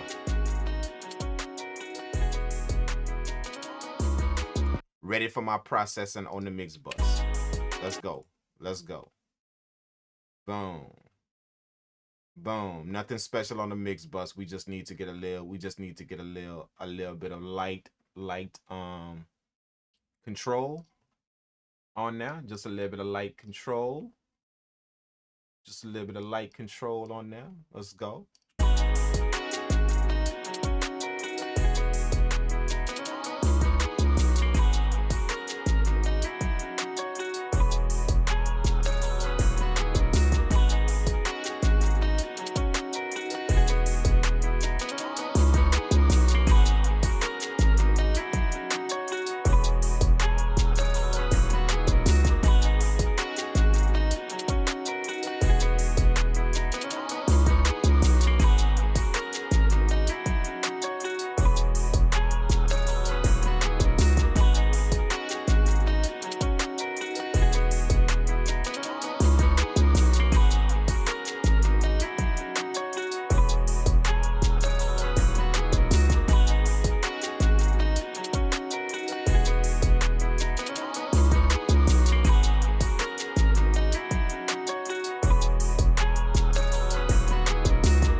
Take a little hiss off my hi-hats. This little trick right here.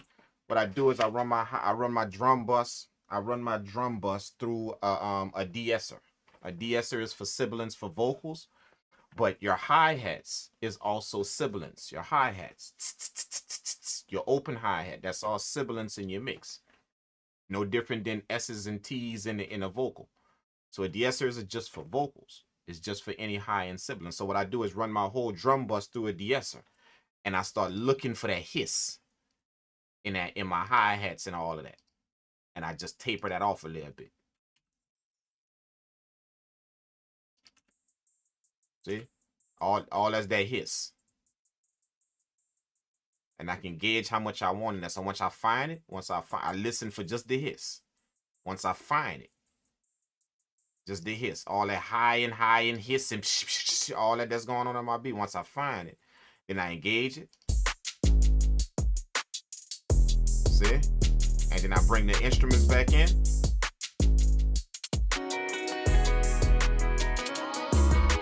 And then I start taking it off and putting it on.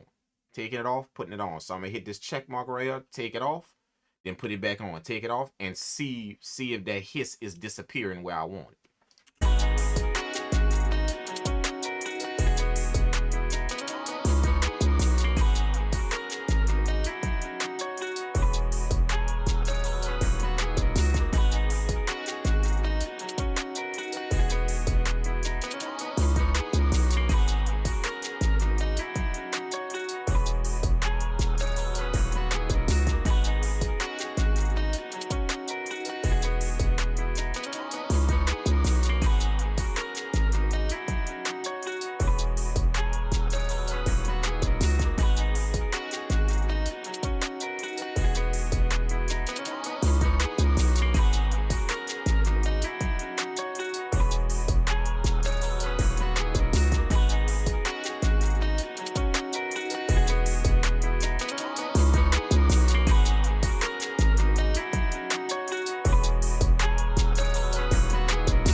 Ow. Wow, I love that mix. I love that, bro.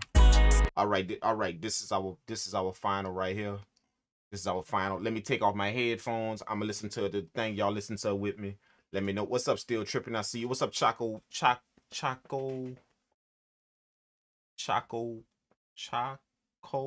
Coban? What's up, man? Jay said the beat is so real you could rap or sing a normal poem and it'll feel relatable. You got a talent for shit. Thank you so much, Jay. I appreciate that, Jay. Thank you, man.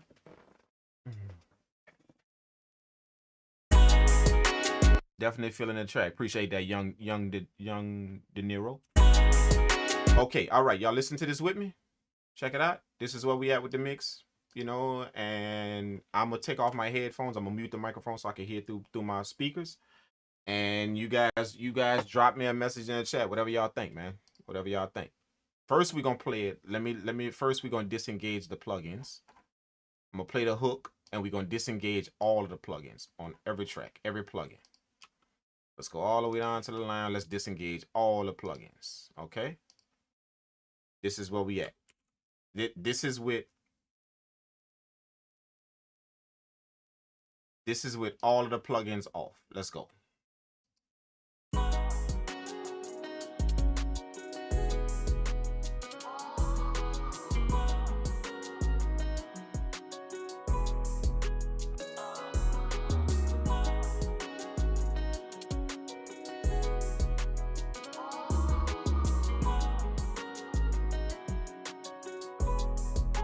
This is with the plugins.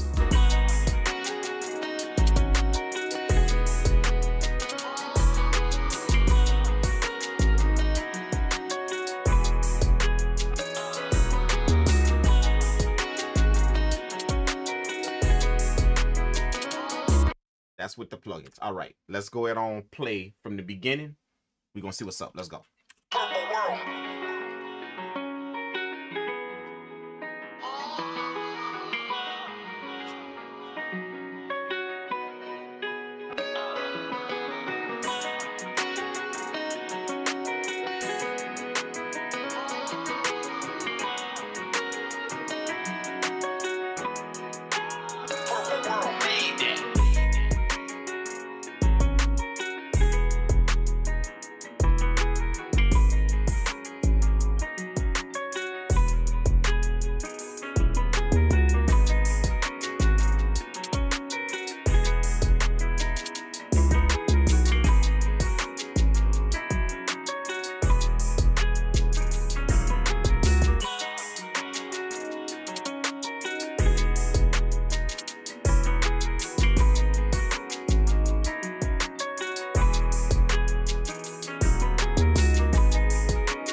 What y'all think of that, people? What y'all think of that? What y'all think of that? What y'all think of that? What y'all think of that? What y'all think of that? What y'all think of that? What y'all think of that? What y'all think of that?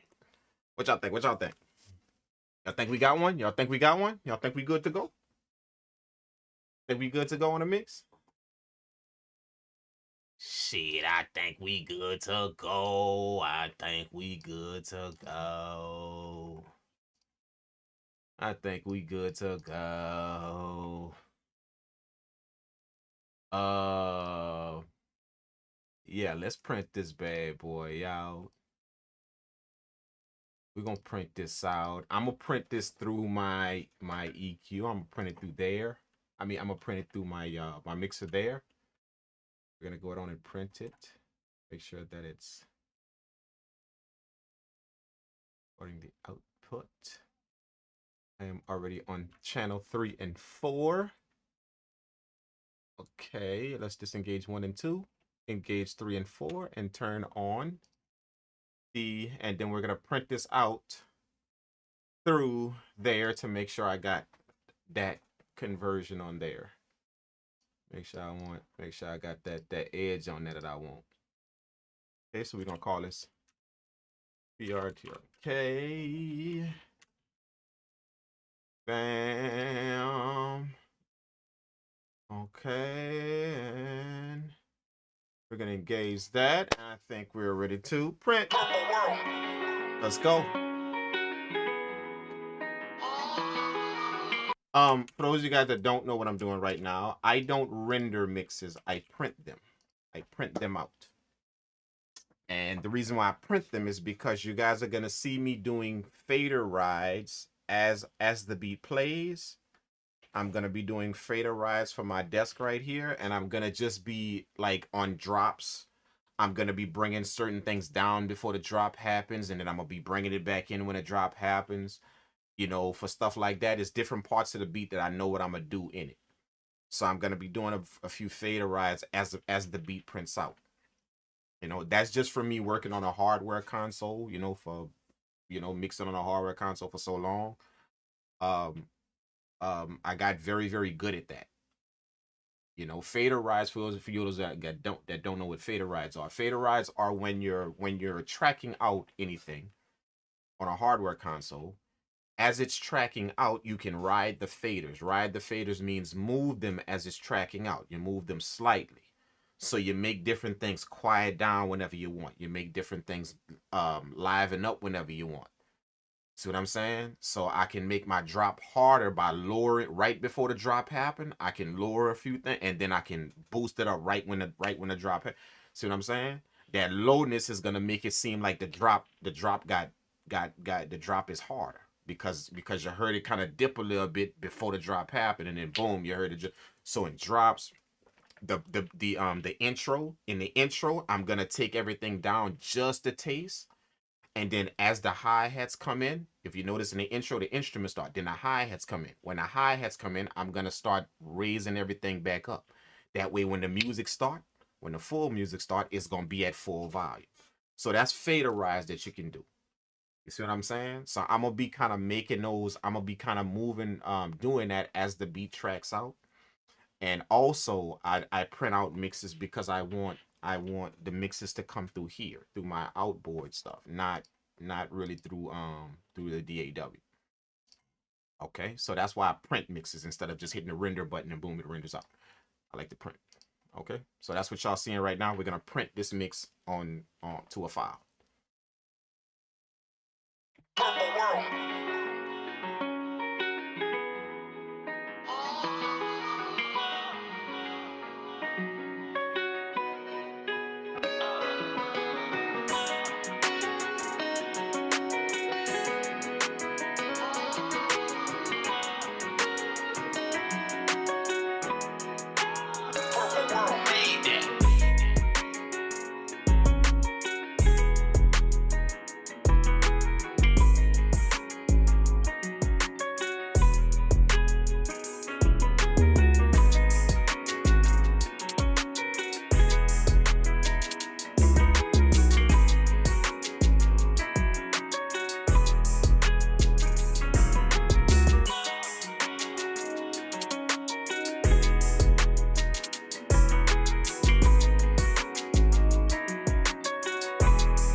What happened? What happened? What happened? What happened?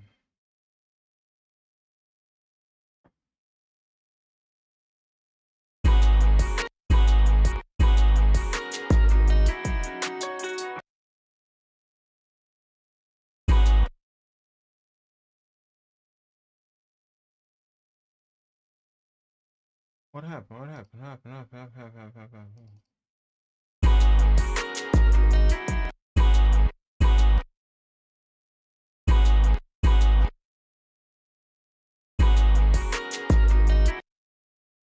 I turned off something. What did I turn off? I turned off something.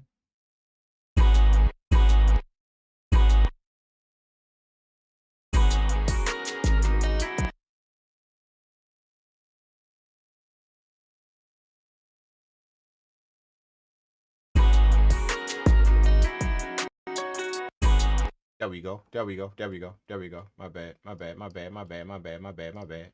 My bad. I hit the wrong thing. I hit the wrong thing. Let's start all over. Let's start all over. Let's start all over. Let's start all over. Let's start all over. Let's start all over. I didn't catch that hi-hat part anyway, so I kind of wanted to do that over again. I didn't really catch that hi-hat part at the beginning where the hi-hats fade, the hi-hats come in. So I want to catch that again. Let's go. Let's go. Let's go.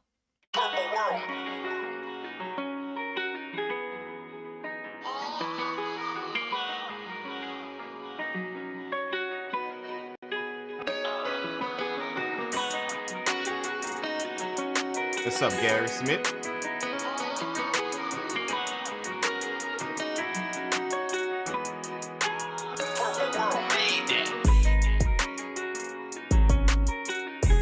That's it. That's it.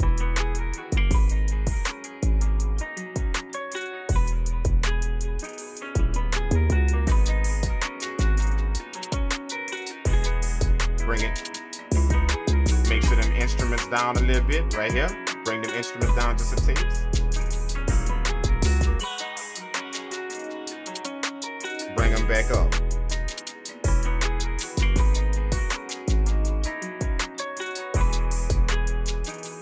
Drums.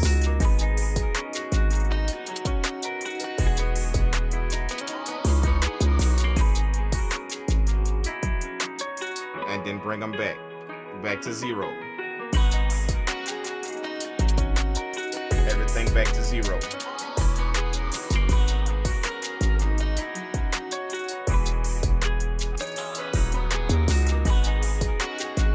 Oh, I like that vocal. I like that vocal. I love that vocal. All right, now we gonna quiet everything down. We gonna quiet everything down. Let's quiet it down.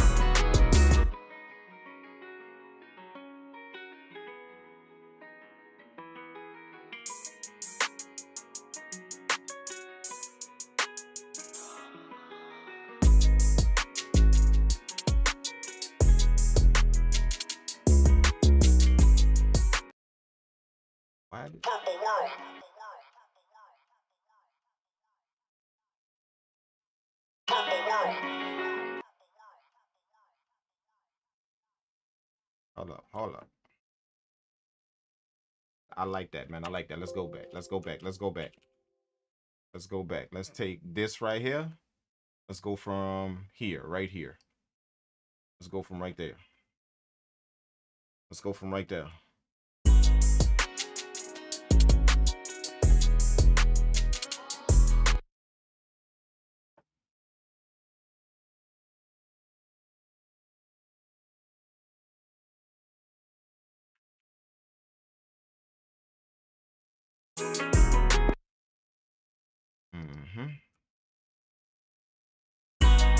Let's go from right there. Let's go. Let's go. Let's go. Let's go.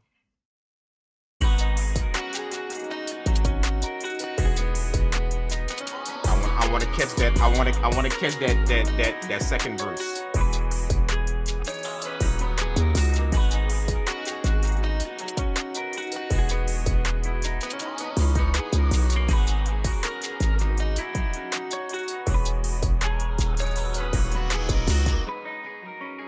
There we go. Smooth, real smooth.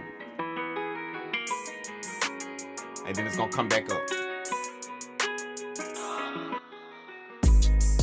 Bam. I missed it. I missed it. I missed it. I missed it. I missed it. Let's do it again. Let's do it again. Let's do it again. I missed it. I missed it. I missed it. I missed it. I missed it. I almost had it. I almost had it. I almost had it. Let's do it again. Let's do it again.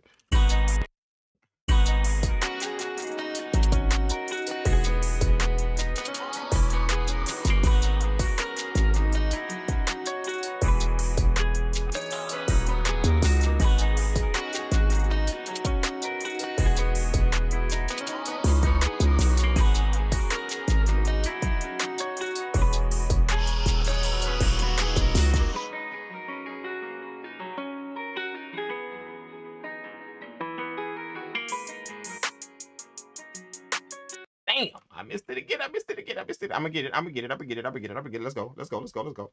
I'm gonna get it. I'm gonna get it. Let's go.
I got it.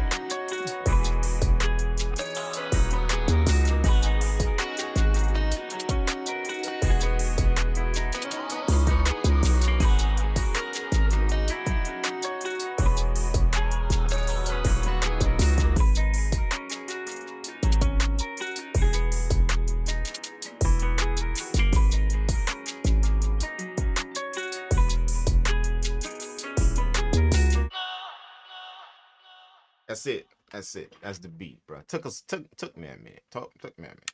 Normally, if I do anything like that, that was a bit extra. I was a bit extra. I was doing like a few extra things, but normally I could get that in one pass. If I'm doing something like that, I could get that in one pass. Let me turn this off. I can hear that hissing. I could hear it. I could hear it. But yeah, normally I could get this in one pass right here. You know what I'm saying? And then we just hit H and boom, that's our track right there. There it is. But yeah, normally I can literally get that in one pass, like like if I'm doing anything like that. I don't do that on all beats. No, I don't do that on all beats. But it's some beats they got so much dynamic, so much movement. The way I arranged it, I got stuff coming in, coming out. That those little bitty tweaks like that, they just fit well. They fit very, very well. You know, when you're able to bring stuff down at a certain time, when you're able to make it come back up slightly.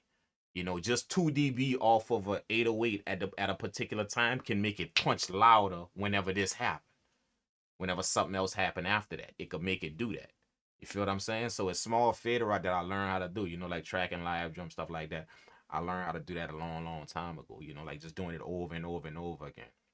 So that's just a technique that I like to use in my beats. I'm not saying all of y'all need to adopt that technique to learn how to do fader rise. No, that's y'all don't need to, but that's just something that I do because it brings a certain interest and flair to my beats when I can record my beats, track it out, print it out, not just hit the render button and that's how it is. No, I could track it out and then I can do certain things. It's almost like automating your beat live.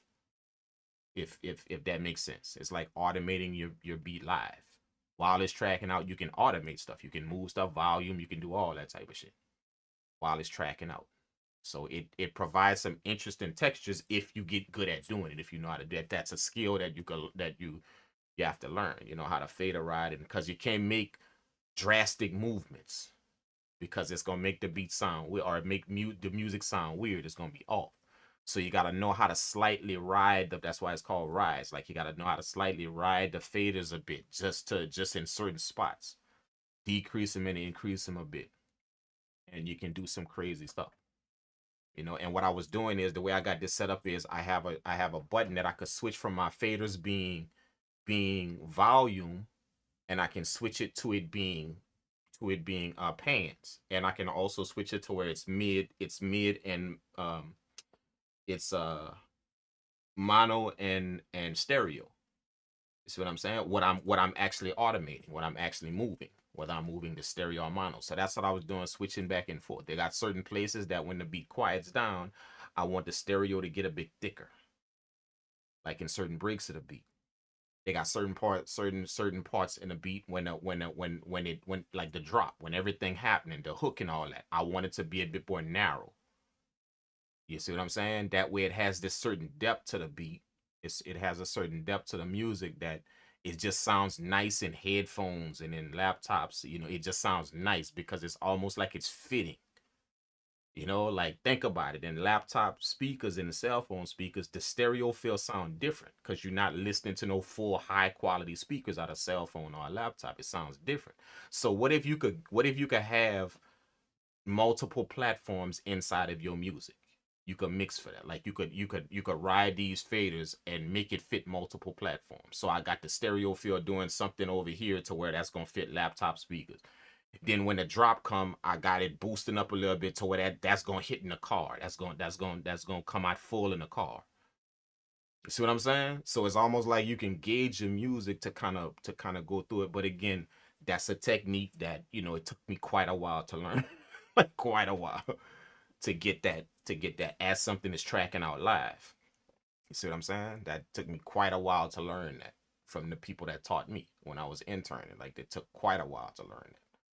You know what I'm saying? Like, that was mix after mix. I even would go in after hours in practice. In practice doing that on mixes. So that's how I got good at it. But yeah, that's why I do that. Just in case you guys were wondering, what y'all just not saw me tracking the beat out. I know a bunch of you guys, 90% of you guys, just hit the render button when y'all done, and that's it. But that was me long time ago, before that was me, just rendering stuff out. But now I print mixes.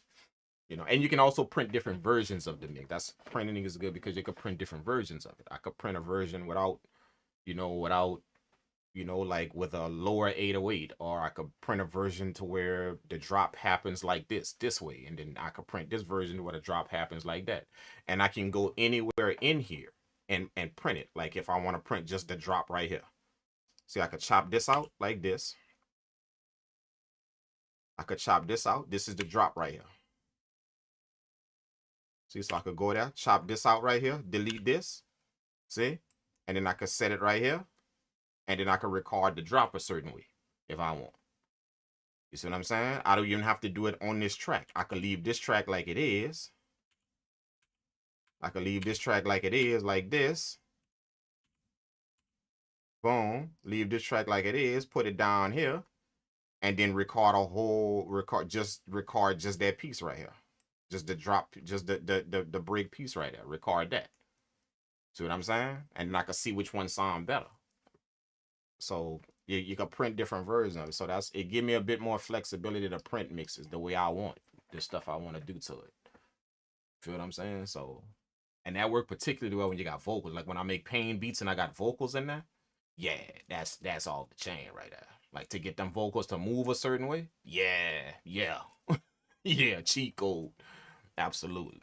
You know what I'm saying? When you make pain beats, with the melody, the piano melodies, guitar, and you got the vocals in there, some yeah, like those not singing vocals, just light, instrument type vocals. That's how pain beats, that's the majority of pain beats got that in there. Some type of vocal in there that's in the background, just kind of singing, you can barely even hear the words of what it's saying, but it's like they use a vocal like an effect. So that works particularly well for that, being able to print your stuff out, because you can print it out different ways, just depending on what you want. And you can print it out different ways in different sections of the beat. I can print it out one way in the beginning of the beat. I can print it out another way in the ending part of the beat, however I want. And you can just go through the sections you want. You don't have to keep running through it from beginning to end. Like, if I just want to print the hook over again, then I just grab this right here. Boom, that's the hook. and then I can either mute it if I want to just keep it, you know, and just print it again and keep it, or I could just delete it and print it again. So whichever one. See what I'm saying? But that's why I print mixes instead of just hitting that render button when I'm done. You know, got a lot of my creativity doesn't stop just because I made the beat and then I mixed it and it's good to go. My creativity don't stop there. I could still, there's a lot more creativity that can happen depending on if you know how to, you know, what you know how to do after you've done all of that. And that's what I know how to do after I've done everything. I know how to do this. So my creativity still keeps going, even though I've mixed the beat. It's all good. Everything is done. I still get to do my fader right if I want. And like I said, I don't do that to every beat. I just do it, you know, when I feel it. Like in this beat, me listening to it for so long, as I was mixing it, I heard the places that I was going to do this in. I heard them as I was mixing it. I just listened to it for so long, looping it over and over again, listening to it as I was mixing it. I heard different places that I'm like, yeah, that's going to work. So by the ending of a project, I will know if I'm going to do something like that or if not. Now, it may be another beat that I mixed that I don't do none of that. Literally, I just track the thing out and that's done. The beat done. It's already got the movement, already got everything I want. But this one right here, I kind of felt it, you know, as I was mixing. I'm like, yeah, that'll be good when the hi-hats play, like right here in this part right here. When the hi-hats play right here. When the hi-hats start right here.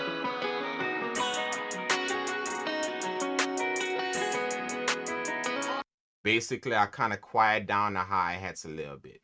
You know, I quiet them down when they came in, just a little bit, maybe 2 dB. I quieted down a little bit and then had it cranking up. And I cranked it up a little bit more when the beat dropped. See, when it dropped right here, I cranked it up a little bit more to give it that extra little punch. See what I'm saying? So it's stuff like that. That's what I mean. You know, that's all that I heard as I was mixing the beat. I'm like, yeah, that's gonna go good if I do that. If I do it there, or if I do it here. In the break over here, this is the part that I really wanted. This is the part right here that I kept going over again. In the second verse right here, when the second verse start, this is coming out of the hook into the second verse. The second verse right here don't have nothing playing. It just start off kind of dry. So the reason why I wanted to catch this part, that's the part I kept going over and over, printing over and over again. I wanted to catch this part because I wanted to make sure that I did the same thing over here with these hi-hats. See these hi-hats coming right here. Same hi-hats. They come in right here. I wanted to make sure I do the same thing, but I wanted to quiet down the guitar.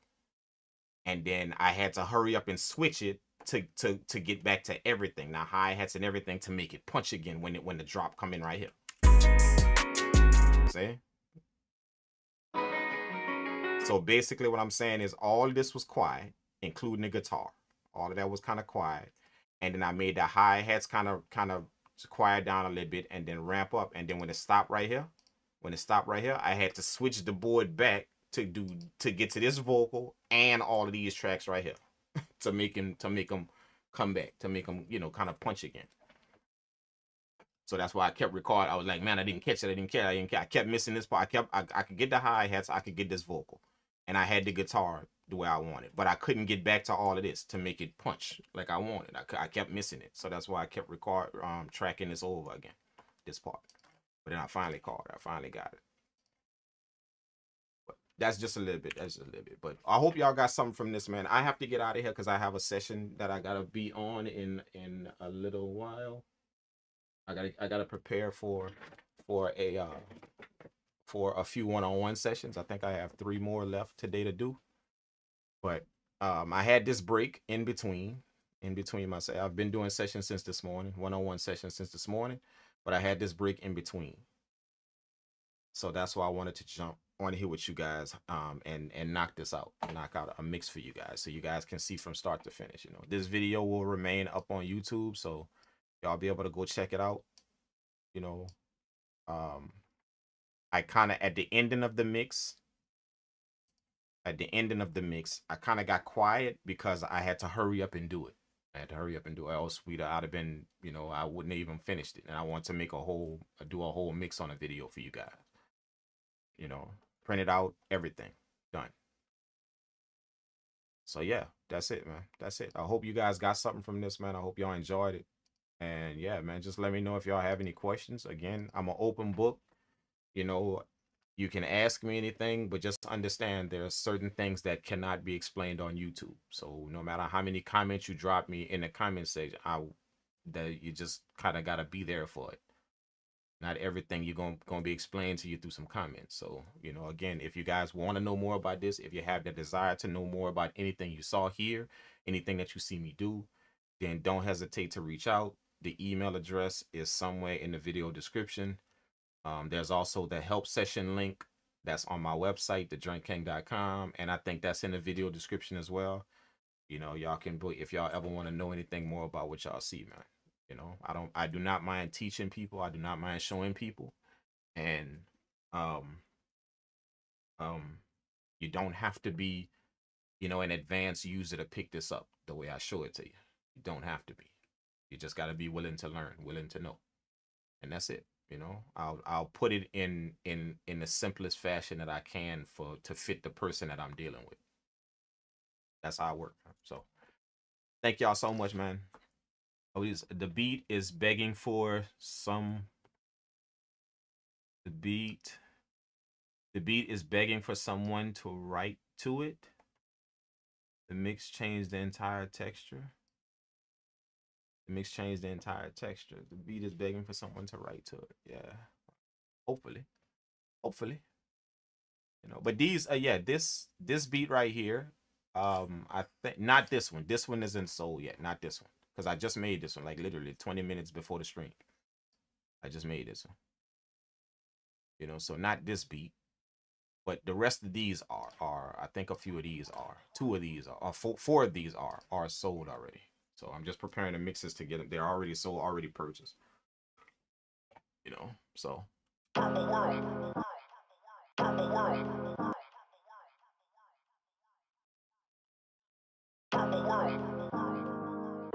This is another mix. This is another mix that I did. This is all mixed, all done, and ready to go.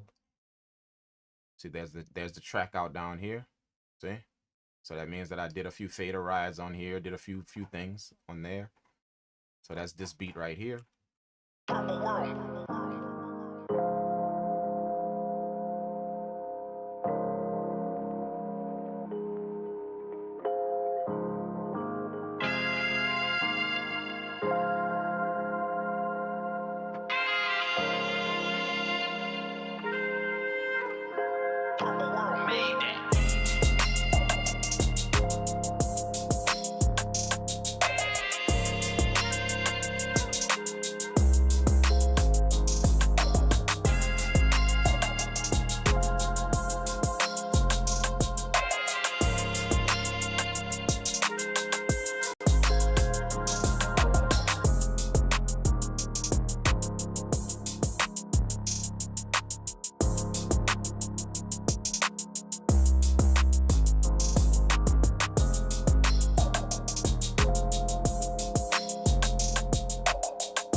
That's one right there. Done. This is the next one that I'm gonna mix. No, this one is already mixed. Yeah, I did this one. This one is mixed already as well. This is another one. This is kind of different. You know, not different. Not different for me to make. I make beats like this, but it may be different to you guys. A different feel for you guys, but you know, because it's not the trap type stuff. You know, it's actually a kind of like a hip hop beat, but Check this one out, y'all. Check this one out. Tell me what y'all think of this one.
That one, that's a cool one. I kind of like. Yeah, and I got a few other ones up here, man. This, I don't think this one is done. I think I'm gonna mix this one next. This one ain't mixed yet.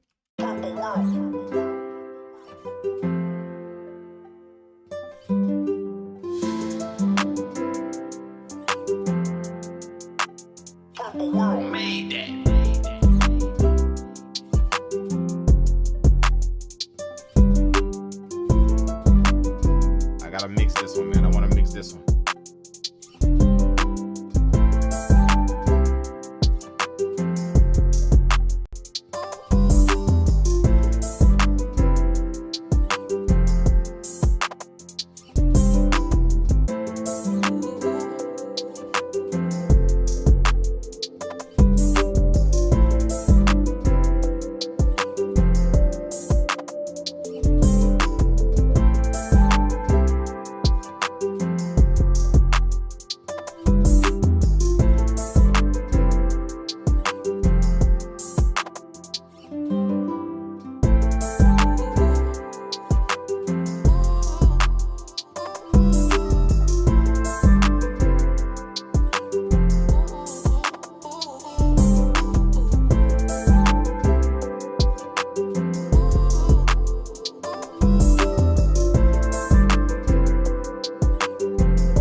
That's one that gotta be mixed. Not mixed yet, but yeah, I'm gonna definitely get to that one. Probably tonight I'm gonna get to that one.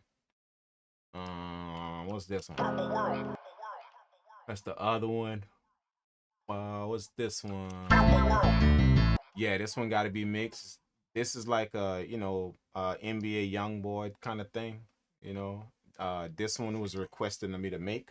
This beat right here was requested of me because I can make beats like this pretty good, like those Baton Rouge beats. I'm from Louisiana, you know what I'm saying? From Louisiana, so I can make them Baton Rouge type of beats really really good.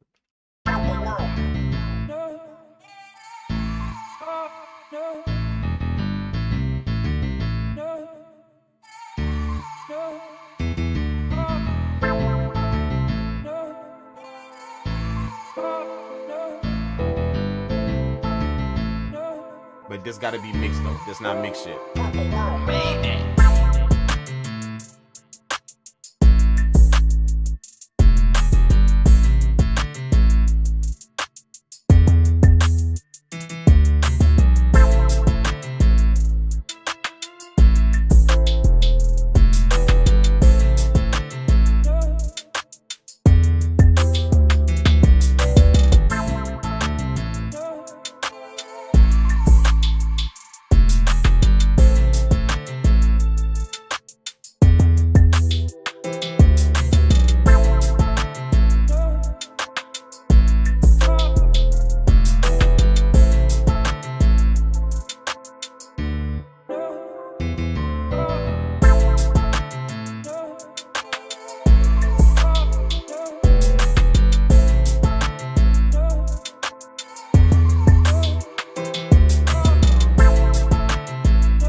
That's one. That's one. Very, very bouncy, but I still gotta mix that one. So by three more I gotta mix, man, and then I'm done with this whole list of projects up here. I'm done. I'm gonna be done with them. So by three more. But we took care of one. Thank y'all for tuning in with me, man. I gotta get to this session. About to start in a few, man. I gotta get to this session. So thank y'all so much for tuning in with me, man. I'm gonna try, like I said, yeah, if y'all notice, I'm kind of going live a bit now. The videos kind of stopped, but I do have some videos, some normal videos lined up for you guys to post on the YouTube channel. I got quite a few cook up videos, man. Like I had to get back to cooking up, man. Like a lot of people have been asking me just to cook up, cook up because they just get so much from watching me cook up and just hearing me explain a few things while I'm cooking up. They get so much from that, man. But so I got quite a few cook up videos that I'm gonna do while I explain a few things and show y'all a few things while I'm doing it. But for now, if y'all notice, I'm kind of live streaming on here. Like I kind of went back to the live streaming. So hopefully y'all kind of enjoying it. I kind of switch back and forth every now and again. Give y'all a few lives, then I go back to the videos, then give y'all a few lives, and go back to the videos. So I'm gonna try and do this a few more times, the lives a few more times, like maybe two or three more times. And then yeah, I'm gonna start posting the videos, the videos that I already got. I'm gonna start posting those for you guys, man. So hopefully y'all enjoy the lives when I get to do this and just link up with you guys and chat with you guys. Y'all can ask me questions, and stuff like this, man. Hopefully y'all enjoy it, bro. So thank y'all so much for kicking it with me. I appreciate it, man. Y'all have a good one. Take care. And yeah, man, we gonna vibe out on this beat on our way out of here, man. Y'all keep making music. Stay blessed. I love all you guys. And yeah, man, we gonna be out of here, man. Peace. Purple world.